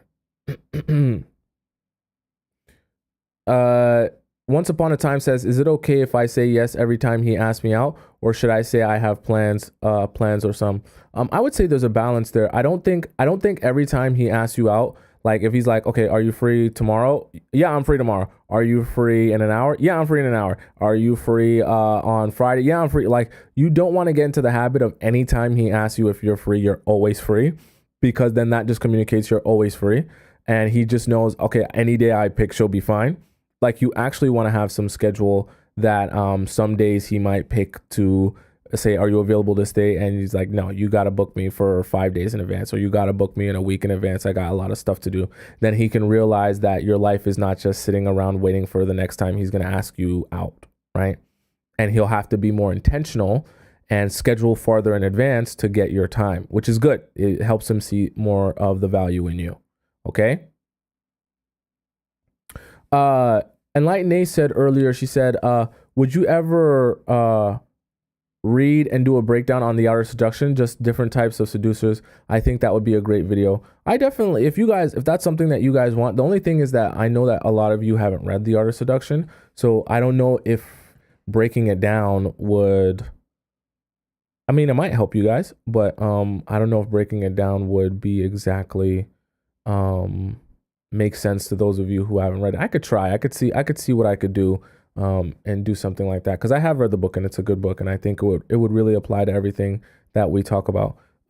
Linda says, watch out for the actor they study. It's true. Guys learn over time what you want and what you need and what you're desiring, and they learn that if they get that information out of you, they can just put on their Prince Charming suit. They go to the bathroom, they put on their Prince Charming suit, they come back out of the bathroom looking exactly like who you wanted them to be, then they sleep with you, and then after they sleep with you, they unzip the Prince Charming suit, okay, and they walk right out of the door. I make it sound so depressing, but truthfully it's true, right? Anisha says scheduled dates always don't be available. I 100% agree, right? I 100% agree. In the TikTok chat, C says, what if you don't sleep with them? What do other things What if you don't? Oh, like you mean like, can you do other things? See, I would advise you to stay away from anything pineapple or pineapple related.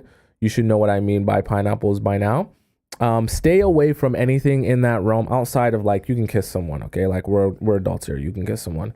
But outside of that, I would stay away from anything that requires you to use your hands or mouth or squirtle or feet for those of you who are weird. Yeah, stay away from those things. They just don't do anything to really serve you, especially at the beginning of the relationship. Okay, like realistically, they're not helping him see more of your value. They're only helping him see you more as something he can utilize for his own enjoyment, especially at the beginning when you're still growing the relationship. All right.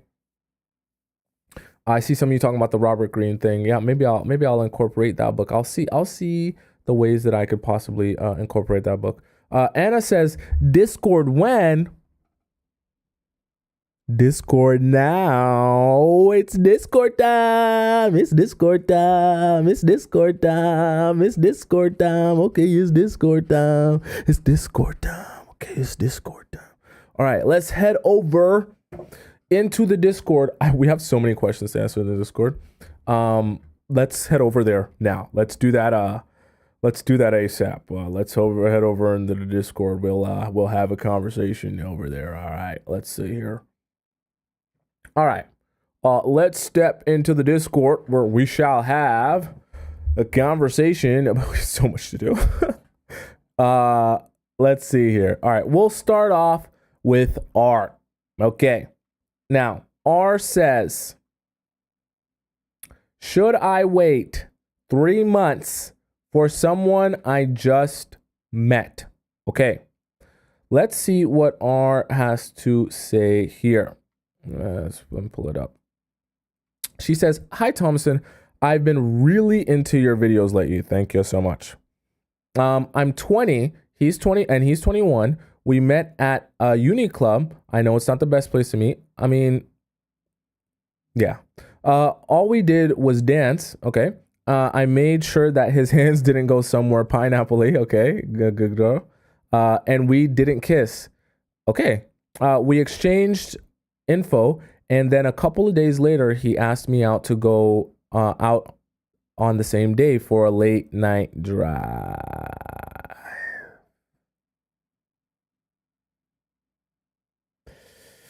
Okay. I usually don't do last minute dates. You usually don't, but you did this time.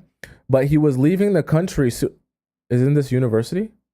Oh, it's a uni club. So he doesn't even go to the school. He was leaving the country soon. So what's the point? So I was like, why not? Well, I guess we'll see why not. So he picked me up and we just chilled in his car and talked, and then we kissed, of course. So what was the point of you holding out at the beginning? But didn't do anything else. He was applying a lot of pressure, as he would. He's trying to see if you're really about that life or if you're like not really about what you say you're about. Applying a lot of pressure, but I would stop and tell him I'm okay to kiss, but I won't do anything more, and that I only do stuff once I'm in a committed relationship. Okay, sounds good in a movie where you have lots of discipline, but let's see how this goes. All right. Then like 30 minutes later, he asked a really pineapple-y charged question, and I was so confused because I just told him that I didn't want to do nothing. Obviously, he's testing you. I told you guys. See, I love that we have these chats on the Discord, because I like that I can actually help you guys see through other people's experience that I'm not just pulling stuff out of my butt. I told you guys that guys will test you. You saying that you're not a fun girl is not really going to convince him you're not a fun girl. They're going to test you to see if you're actually not a fun girl. Okay. I didn't want to do nothing. I asked him why. He said, I asked him why he said that, and said, sorry, it's getting late. The next coming days over the phone, he would continue to apply pressure, and I wasn't having it. Whenever he would do that, and then I think he would catch himself and say sorry, and now I feel like I kind of trained him. He seems like the type to get a lot of women into bed since he is attractive and charismatic, but with me, he's very respectful and very loving and hasn't said anything pineapple charged in weeks. Okay. The issue is he left to another country to work for the summer, and then he'll be back in September. I expressed how I'm okay to take a break if he's busy and we can pick things up where we left off, but he said he would be scared to lose me if we took a break from texting and calling.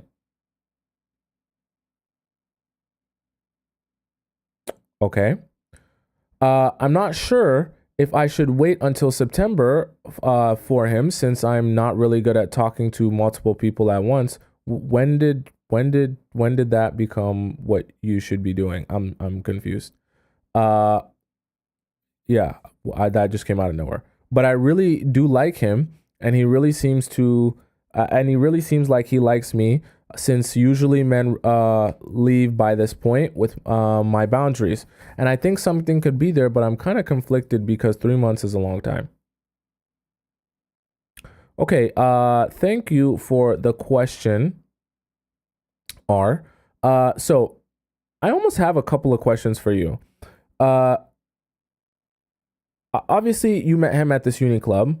I'm assuming he came there to visit some friends. It seems kind of strange. So he left to another country to work for the summer.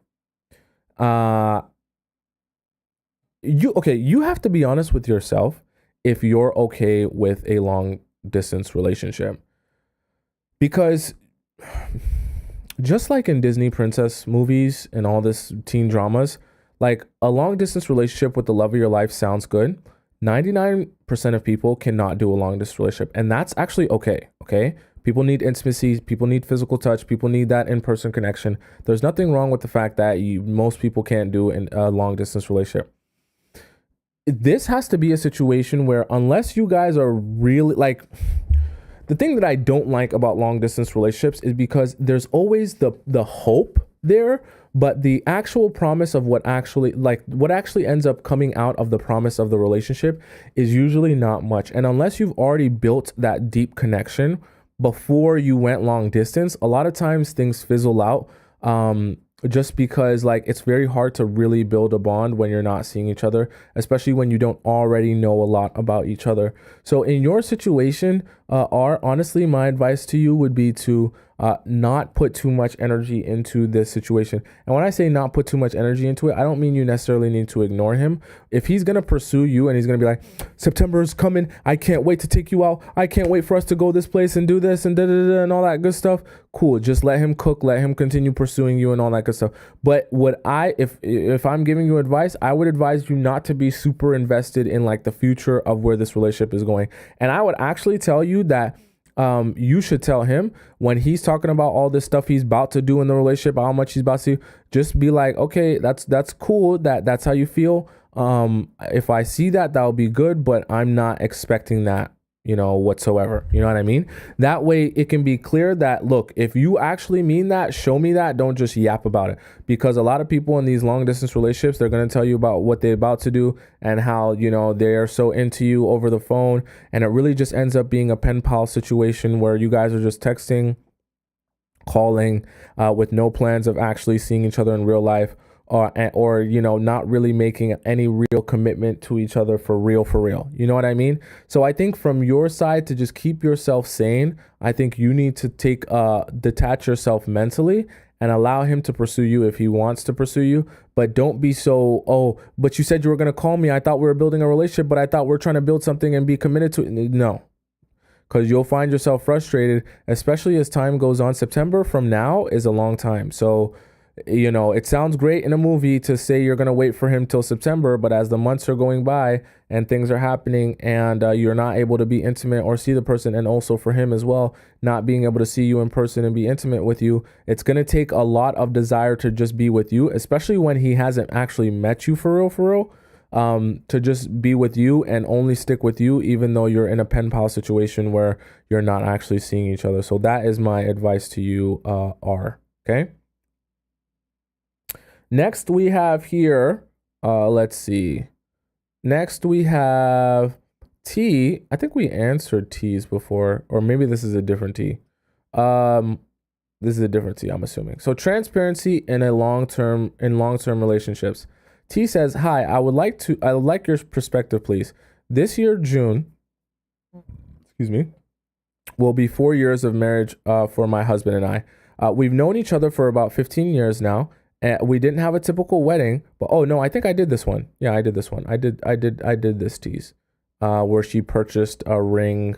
Uh, she purchased a ring for her man. We did tease already. Sorry about that, guys. I don't know why that came back at the top, back to the top. Okay. If you guys want to know tease was actually fascinating. That was like last week, someday.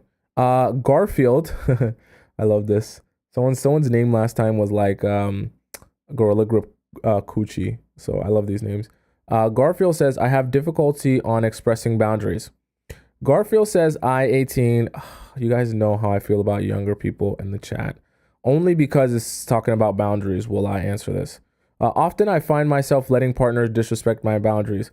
When I do express that something bothers me, it usually is overlooked, for they apologize in the moment but end up disregarding my boundaries again. You have mentioned before that we shouldn't be too forgiving. However, I never really understood how and exactly I should react or respond.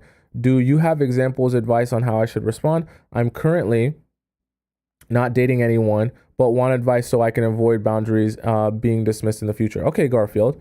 First of all, I see T answered your question as well. But Garfield, my advice to you, because you're so young, this is actually a question that if you had the answer to, it will help you and benefit you. My advice to you, when we're talking about expressing boundaries, you have to do two things. You have to tell people and you have to show people. Now, when someone crosses your boundary the first time, there's going to be a process where you need to tell them what they did wrong, why it was wrong, and what your response will be to them the next time that they cross that boundary. Okay? You have to make it clear on 3 levels. They need to understand what they did and why you don't like it, why it affected you, why you don't want that to continue. And then you need to lastly make them crystal clear on what your response will be if they do that again. That way there's no confusion when you do respond that way. Okay?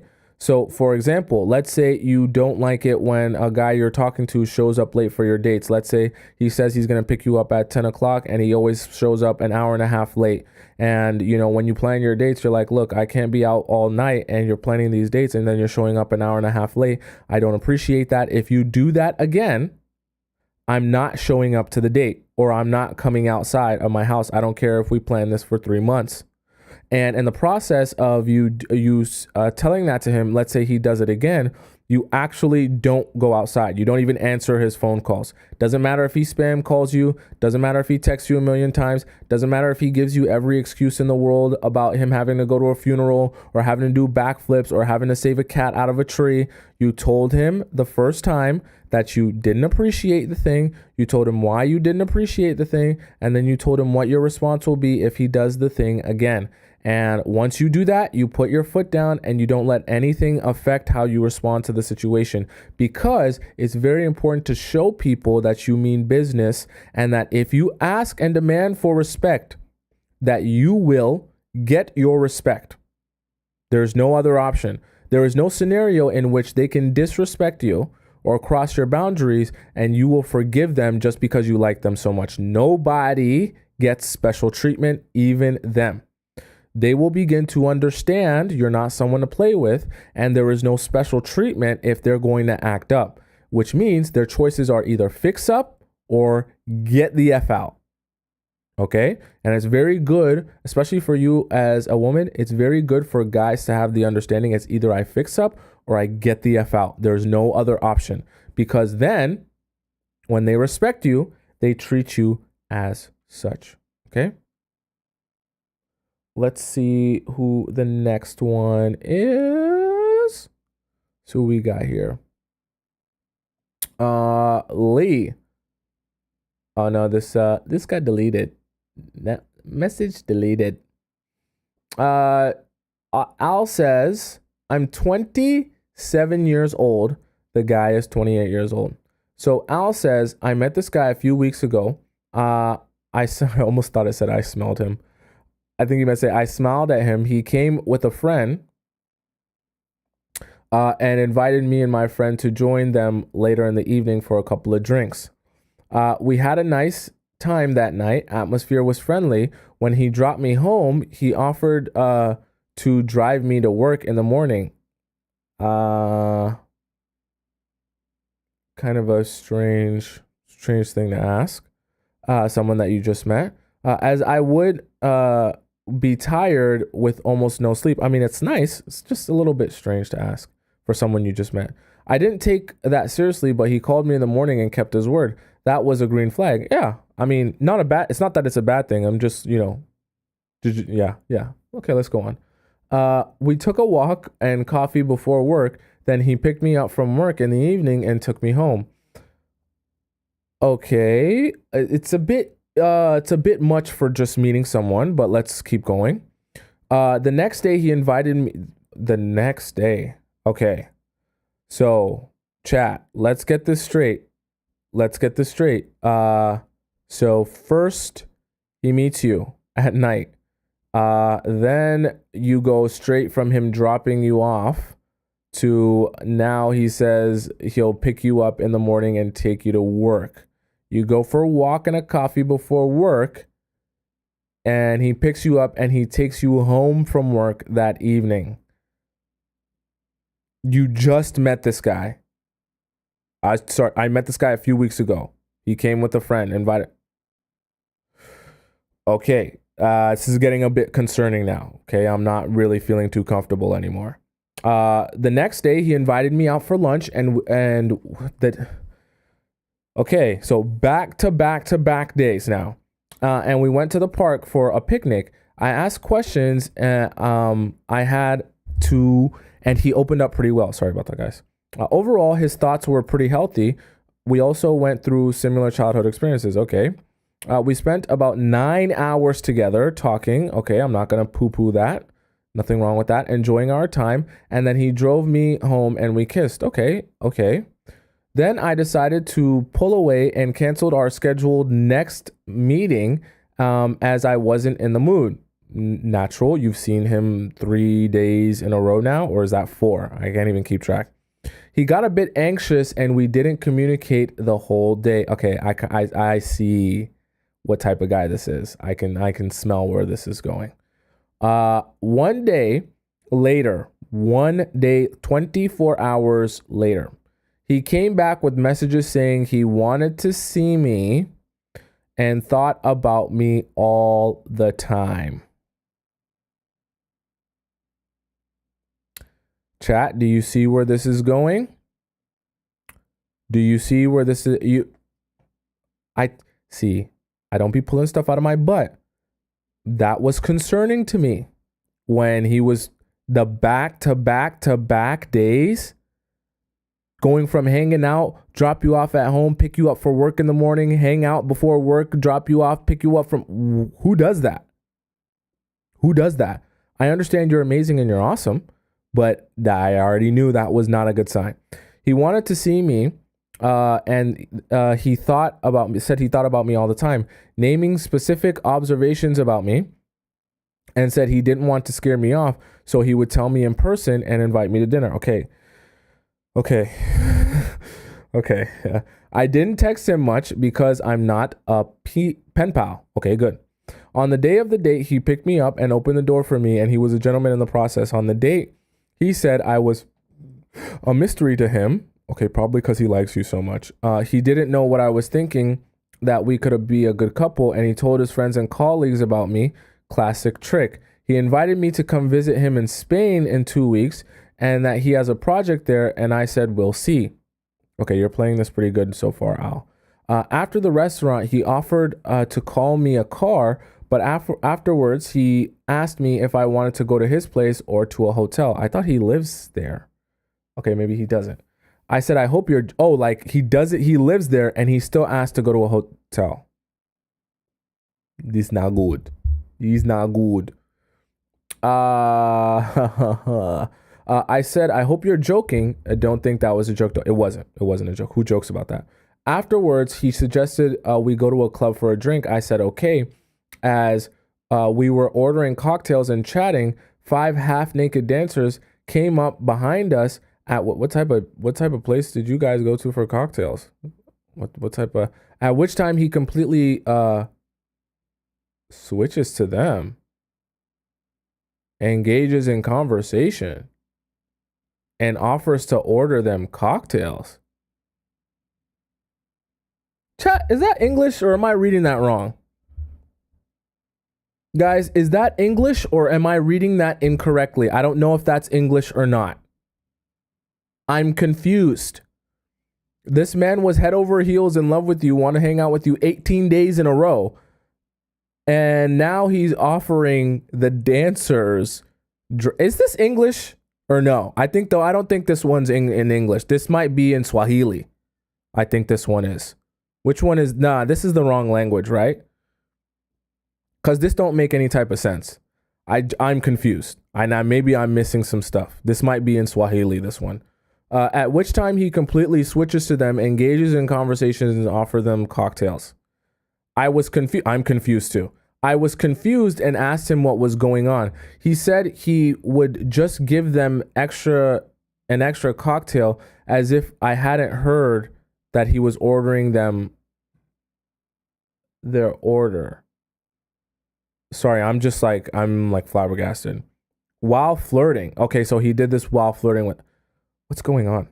I said I wasn't going to tolerate this behavior and that I'm leaving. He tried to stop me, but I left. He called me a million times and telling that I left him heartbroken. I wasn't replying anything except that I was not going to tolerate this behavior, and that was a very disrespectful thing to do when you're on a date. I agree. I don't even understand. I don't even understand what was going through his... I'm lost. I don't understand. He said that he has money to spend. Okay, what relevance is that to the situation? Not to you, but I'm just saying from him saying that. What a ridiculous way to think. I agree. And he's only being friendly. Still irrelevant. That he doesn't want to lose me over something like that. Then he said that it's my loss. Oh, here it comes. It's my loss, and no one can make him feel like a bad person. Cool. I said you are a good person with a good... Why? You don't know him anything. With a good heart, but it's not going to work in terms of a romantic relationship. You don't even need to him an explanation. Well, give him an explanation. But we can be friends. He replied a few hours that he didn't realize how rude that was, and that it was stupid of him, that he didn't want to upset him. I said, let's move on. Oh, no. Why would you do that? I hope you mean let's move on as platonic friends. Why would you do that though? Don't forgive people that disrespect you like that. Okay, let's go on. But I was expecting him to come and see me since he knows where I live and work. That never happened. That's never happened. Okay. So after 1 week we mute each other, and I texted.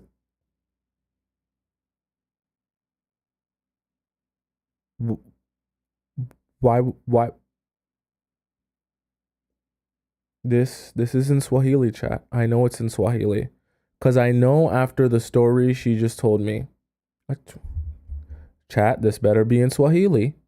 I know after the story she just told me, she didn't just say that she texted him after that. This is not in English. I refuse to believe. What are you doing? Al, what are you doing? This man disrespected you. You should be making him beg for your forgiveness. Why are you messaging him? Why? I don't care if it's been 18 years. You let him reach out to you and tell him how sorry he is, especially for as much as he was. He disrespected you, and the script has been flipped on you. Now you're chasing him. Why did you text him? That silence was killing me and my ego, so I needed some sort of validation. Of course. You see why we have these conversations, guys? Do you see why? When you fulfill yourself and you satisfy yourself, I don't mean like satisfy with a rose or something. I mean like when you make yourself feel fulfilled, that you don't need validation from guys. You don't care. about if a guy's texting you or not. I texted him that I feel like it was not the best way we ended everything. What was not the best way about what you did, Al? I'm confused. What was not the best? The fact that you got disrespected, or the fact that you addressed the fact that you felt disrespected? What about that was not the best way? I'm confused. You were supposed to just sit there and let him have drinks with the dancers and pay for all the dancers' drinks at the club and party with the dancers, and while you sit there like an idiot. That's what you were. Yeah. Hey, you could never. Hey, man. Yeah, crazy, man. We had good moments, which meant something. What does that mean? He's a random. What does that really mean? You can have good moments with anyone. So this is getting me mad. So at this point, I want to wish him well, wish him all the best in the future. Why? So this is untrue. And I don't like that you're capping on this app here. You didn't text him to wish him all the well in the future. You texted him because you were so used to him spilling his heart out to you about how much he wants to be with you and how much he likes you, that your ego was hurt, like you said, of him not texting you. You didn't reach out to him so that he would you could wish him the best. You reached out to him so that hopefully you can continue getting the same validation from him that you were getting before. Okay, let's be for real. He replied after one day.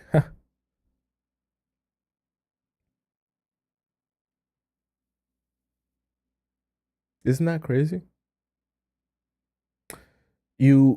This man would drop you off, pick you up from work, take you to go out to coffee, take you to work, pick you up from work, take you home, plan with you the next day, pick you up from there, see you the next day, go out like he was trying to see you 36 hours a day. There's 24 hours in a day. He was trying to see you 36.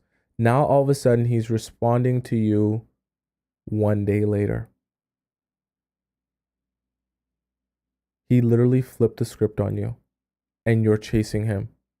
This is insane. This is insane. And the craziest part about how he did that is he did that by disrespecting you. He flipped the script on you to chase after him by disrespecting you. He replied after one day that he hopes we are still friends. I said, sure. Then after a few days, he messaged me that it's crazy. He automatically smiles when he thinks of me. I replied, haha, do you? He said, always. He's got you. He's got you again. This is crazy. My question is, what kind of person would do that, would do what he did in the club? Do you think he wanted to get pineapples? Do you think I was overreacting? Okay, let's answer the last question first. You did not overreact, Al. I hope not. I hope you're watching this and you don't just hear from me, but you're also looking at the chat's response to everything that's happening. You got your butt disrespected in that club. Like, for him to be, this is getting me mad. For him to be begging to take you out on a date like this and how much he wants to be with you and all that good stuff, okay? Like, he's worshiping you like you're the best thing since sliced bread. And for him to take you out on a date, this man should his eye should be glued to you. The other woman shouldn't even exist in his life. For the way he was worshiping you at the beginning, that's fine, but keep that same energy. So for him to do all that, this is why it's always concerning when people do all of this extra stuff at the beginning, right? That's why I'm like, this doesn't sound, even though everyone probably be thinking, but that sounds amazing. It sounds like no. That sounds like he's compensating for something, or he's trying to play a character. Okay? Because really and truly, nobody just meets someone once and it's like, I want to spend the next 5 days with you, take you to work and pick you up from work every day for the next 5 days. Like, that's just not a natural progression to any sort of real relationship. So anytime I hear stuff like that, you see, I become skeptical myself, because I'm like, even if I know I'm amazing, right? I know I'm awesome, and you should know you're amazing and awesome too. You should still be skeptical of the fact that regardless of how amazing and awesome you are, that's not a natural progression for someone to go through in terms of meeting you and then wanting to spend every single waking moment with you and take you from work and back, no matter how nice or kind. It's just unnatural. Okay? Right? I know in Disney princess stories, that's how it goes. I know in Wattpad stories, that's how it goes. But in real life, that's not really how people progress naturally. Okay? And it's just been proved to me by him doing that thing at the end. Because if this was a natural progression, that his real feelings for you were as strong as he was making them seem, there would be no way he would be not, forget even buying them a drink. He wouldn't even be looking in their direction. They wouldn't even be real to him. He would just be so focused on you and everything about you. So for him to be okay, whatever, he was having a chat with them, but then you're saying he's flirting with them and then he's buying them drinks. He came to the club or the spot, the bar, whatever, with you, and he's buying other women drinks in your presence. Oh, I'm gonna start glitching. Who are you? Who are you? Do you have any respect for yourself? He came to the bar with you or the club, and he's actively buying other women drinks in your presence in front of you. How else is that supposed to be perceived? We're all friends. I'm just being friendly. We're all You see why I tell you guys, don't let things slide under the umbrella of friendship. What type of malarkey and ridiculousness is that? I'm being friends with everyone, so I buy the women drinks at the club. Every club you walk into, you buy everyone drinks because you're friends. Why don't you buy the men drinks? Why don't you buy the male bartender drinks? Why don't you buy the janitor drinks? Why don't you buy the people on the street? Like, just buy everyone drinks. Spend all your money. Don't have any money since you're so friendly and generous. Spend every last dollar you have buying everyone drinks since you're such a great friend. This type of stuff is ridiculous, okay? So you weren't overreacting, okay? Let's get that straight. Do I think he only wanted pineapples? I think he was trying to manipulate you into getting what he wanted from you by love bombing you. This is essentially love bombing because he clearly wasn't that interested in you. And you know, what type of person would do that to someone in the club? Someone that's trying to manipulate you. Let's just be so for real, okay? Someone that's trying to manipulate you is someone that would do this type of thing to you, because if his feelings were true and honest with you, he would just show that like all the time. It wouldn't be this super hot, intense thing, and then all of a sudden he does some random stuff that not even a guy who was casually dating you would do. Even a guy you met on Bumble randomly for the first time going out with him wouldn't do this with you on a date, let alone a guy who's been worshiping you for the past 3-4 days. It's just ridiculous. It's ridiculous. So you just get the F away from that guy. Like, I don't think there's anything you need to be doing with that guy. Not even friendship. What's the point? What friendship are you going to grow with that guy? Because he has money? You're going to sacrifice your mental health for money? Doesn't make sense. And I don't think you're really getting anything out of this relationship anyways, other than being manipulated. And look, now he's flipped the script on you. You said you were only hoping to be friends and stuff like that, and now you're the one texting him, hoping to hear from him and stuff like that. It won't be long. I guarantee you, you continue messing with him and going in this direction, it won't be long until you give yourself to him, and now you're the one invested in him while he's continuing to buy other girls drinks wherever he goes all the time and disrespecting you. Won't be long. Won't be long. Won't be long. Okay, Al? Okay. Next we have S. I think we did S's before, and I think this is a continuation. Yeah, we did S's before. Okay, that was someone adding to S's. This is also, yeah, this is someone adding to T's. Let's see, what should I do? I believe, yeah, I did this one as well. Sorry guys, just some of these I be doing, some of these not. Okay, Lady M says, oh no, we did Lady M's as well.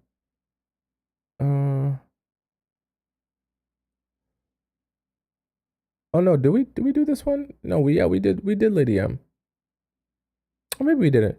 Lady M says, I am in a relationship with the love of my life. I love him. He loves me. But we do not yet live together. I am a kind of a solitude person. I like gardening, reading books. He goes out with his friends. When he does this, I go sad and crying crazy.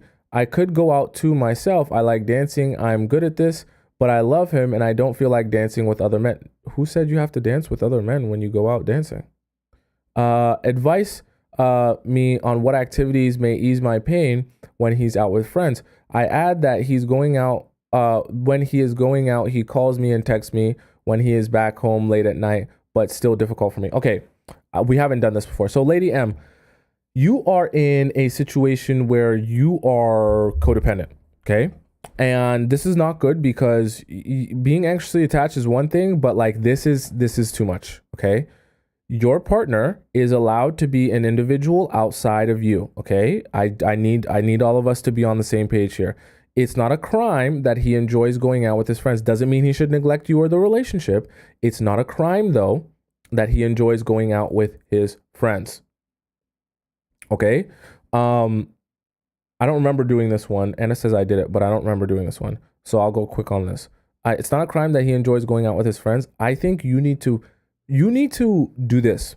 Go on TikTok, type in things to do in whatever city you live in. Go through there. When you search it in the search bar, you're going to see a bunch of different things to do. So if you live in Germany, type in things to do in Germany. You live in Manchester, things to do in Manchester. You live in Nigeria, things to do in Nigeria, whatever. You go in there, or if you live in a suburb or outskirts, things to do in the closest main city, the big city to you.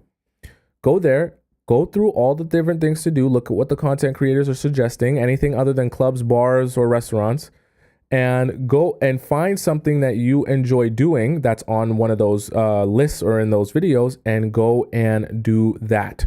Simple. Try some things until you figure out something that you enjoy doing. You said you like dancing.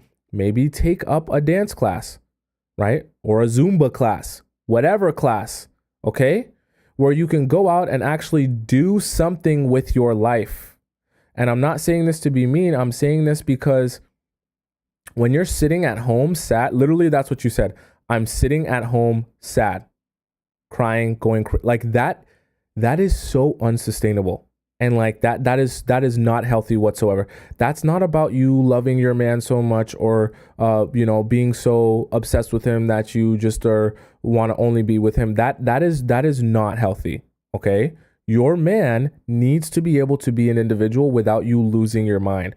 Otherwise, you will be in a very unsustainable relationship, because anytime he tries to do anything unrelated to you or your relationship, you're going to be thrown out of whack and you're going to be in for an emotional roller coaster, which is unfair to him because he'll never get to do anything for himself because he'll always be concerned about how you feel and you being able to hold it together if he's not with you. Okay. And so you need to go out and start doing. Stop thinking, start doing. So step outside of your house and start doing things regularly. Okay? You need to stop thinking about what it's going to be and just start doing something. Because as soon as you start doing something, especially when it becomes something you enjoy, you're passionate about, then it will click and you'll finally be able to like start focusing at least some of your energy and attention on something else other than him. Because what you're saying at the end here, he texts you and he calls you, he's not doing anything wrong. It's not like he goes out and you don't hear from him or, he's super unresponsive or anything like that. You just have so much anxiety that anytime he steps out of the house, you're losing your mind. And it doesn't even seem like from what you said, you have any particular reason to be losing your mind. You just have too much anxiety. And so your energy needs to be on something else other than him, or else you're going to go crazy and like you're going to lose your mind. And I really mean that. That like this is so important. Okay, Lady M? Right? Let's see here.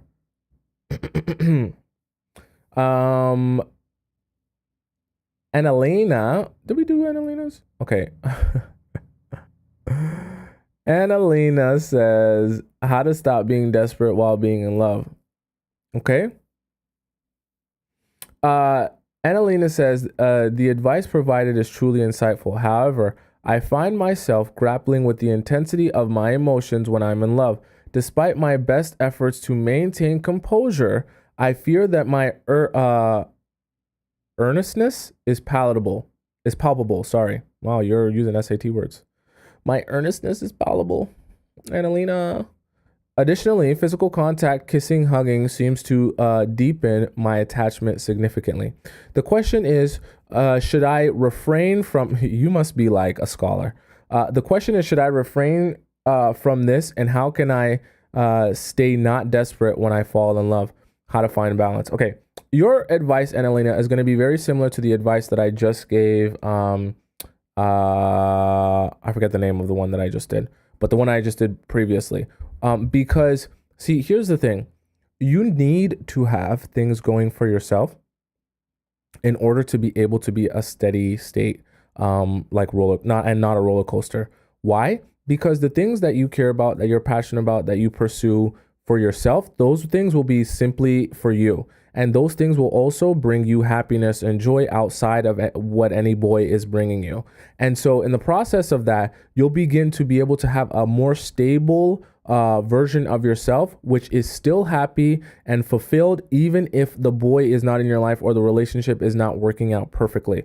Okay. Not that it won't affect you emotionally, but because you have that thing that you love, or that passion that you pursue, or that project that you work on, that will ground you in some sort of root happiness or fulfillment, that anything on top of that is cherry on top. But it's not like if you don't have the relationship, then your whole world is crashing down, because that's all that's good in your life. The best way to do this is you need to have good things in your life outside of the relationship. Okay? Things that are for you. Not things that are for you and the partner, not things that are only because you want to be in a relationship, things that are solely for you, that bring you deep and true happiness. If you don't know what those things are, and Elena, you need to do the same thing that I told the person just before, is you need to start doing and start discovering what it is are the things that bring you that fulfillment and happiness. So the same advice I gave the last person, I can't remember her name. You go on, I think it was Anna. You go on TikTok and you just type in things to do in my city, scroll through, look for some things that aren't restaurants or bars or clubs. Definitely stay off of dating apps. And you go and you just try something. You can go with a girlfriend, you can go by yourself, you can go whatever you want to do, right? Just don't go with a boy. But go for the sake of the fact that you want to do that thing. And then you go, and in the process of you trying different things, you're going to discover something that you actually enjoy. That will only happen, though, if you try things. So don't sit around saying, but I don't know what I like. I don't know what I like. You do enjoy something. You just have to do the job of trying enough things so you can realize what it is that you enjoy. There's tons of things out there for you to do. I don't care if you live in the middle of nowhere. Okay?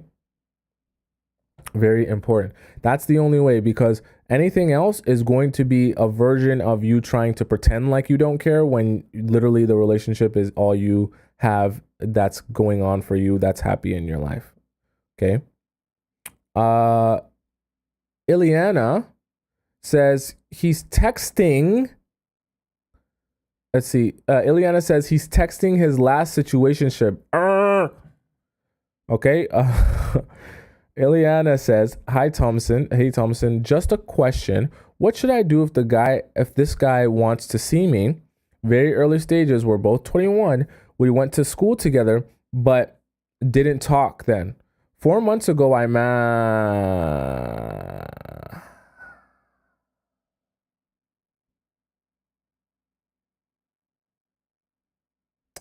I know you met him in real life before, but clearly you guys didn't talk, so it's all the same to me.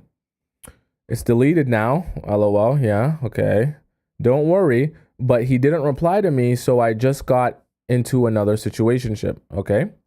That lasted 3 months, probably because I had pineapples before realizing he's not boyfriend material. Mistake. I had to end it. As I was preparing to do it, As I was preparing to do that, I replied to a story on the Tinder guy's Insta. So you're chasing after him. Interesting.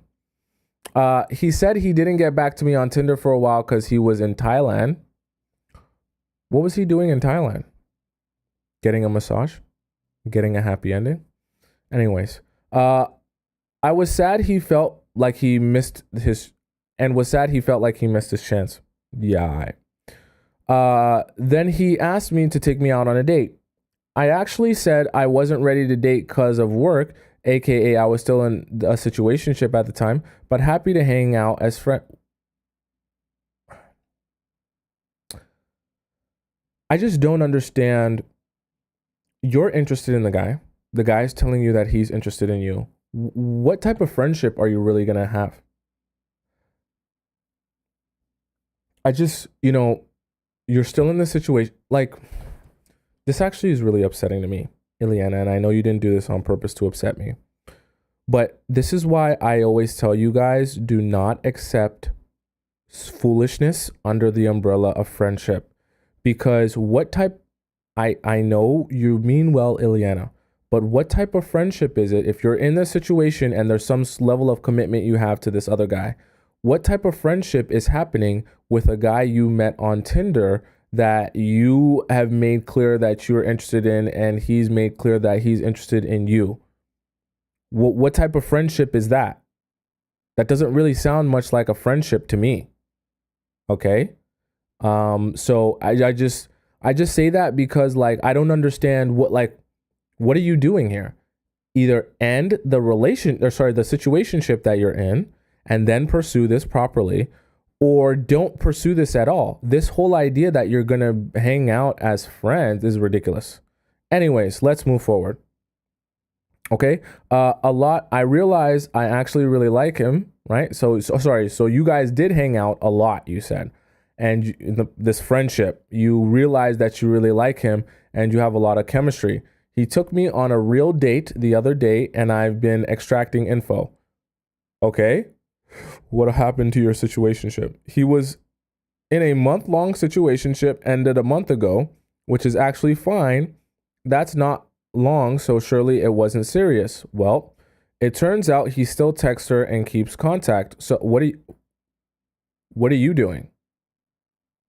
I'm sorry, guys. I know sometimes you guys ask me questions, you want my advice, but you have to be aware when you send me I'm reading everything. And like, I'm not going to BS you. So you're saying he's talking to this guy, this girl he's still in a situationship with. What are you doing? I'm sorry. I just, I just have to point that out. Ended a month ago, which is actually fine because it's not that serious. Well, it turns out he still texts her and keeps in contact with her. I'm going to assume you don't keep in contact with yours anymore. He said he had some ego and wanted it to be serious, but she didn't.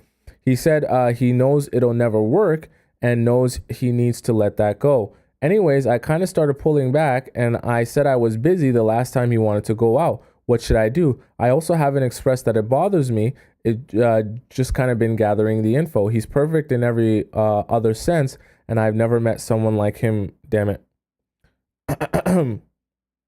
She said, P.S. Never stop making your videos. Can't believe all the value you give for free. Okay, thank you, Ileana. I don't want to make an assumption. I do hope that this was just a timeline error, and what you meant to say was, after we started hanging out and I realized I liked him, I ended my situationship because I just didn't see any talk of that. Because it sounds like, based on what you said, that your situationship is kind of still ongoing while you're realizing your feelings for him. And, now you're also realizing that he still talks to his other thing. So my thing for you, Ileana, is if you haven't ended that situationship, you need to end that situationship because this is definitely not a friendship. And if you haven't ended that situationship, you can't be that mad that he's still keeping in contact with her because you're also keeping in contact with your guy. If you haven't, like, let's say you've ended it, I think in this scenario, in terms of you pulling back, you got to definitely allow him to realize that he wants to be in a relationship with you as well. You're saying he's perfect in every way and all that good stuff, but you see, I can tell that your anxiety is building now, right? You're saying I've never met someone like him, all that stuff. Your anxiety is building now, and this is not good. When your anxiety starts building, you're gonna start chasing very soon. Because now you're attaching yourself to the idea that the person you end up with has to be him specifically. Not that it's bad to identify that you like someone or you're interested in someone, but I can tell now you're more in the mood of you need this to work with him. And he hasn't yet committed to the idea that he needs this to work with you. This is why this can become a very dangerous situation, because now He's sitting back and he's relaxing while you're feeling the pressure and the anxiety build that you really want to be in a relationship with him. And you're like, you're so perfect. Oh my God, what do I have to do for us to build this relationship? Instead of you sitting back and relaxing and letting him show you what he has to offer you to be in this relationship with you. That's why I say this is not a good place to be where you're anxious like this. So I actually think you should continue pulling back, but also detaching yourself from the idea that the person you end up with has to be him, simply because you don't want to be giving yourself. So watch my episode that I did on how to detach yourself emotionally from a man. Watch my episode on that, because you need to get rid of the idea that it has to be him that you're in a relationship with. That way you can properly observe the situation and his actions for what they are, not what you want them to be. Okay, because as time goes on and you continue to feel more anxiety about the situation, you're going to continue justifying actions, even if you start realizing he's still talking to her, still going out with her, still seeing her. And you're going to be like, but I want this to work so badly, I'll allow it, while you give away Squirtle and all that good stuff.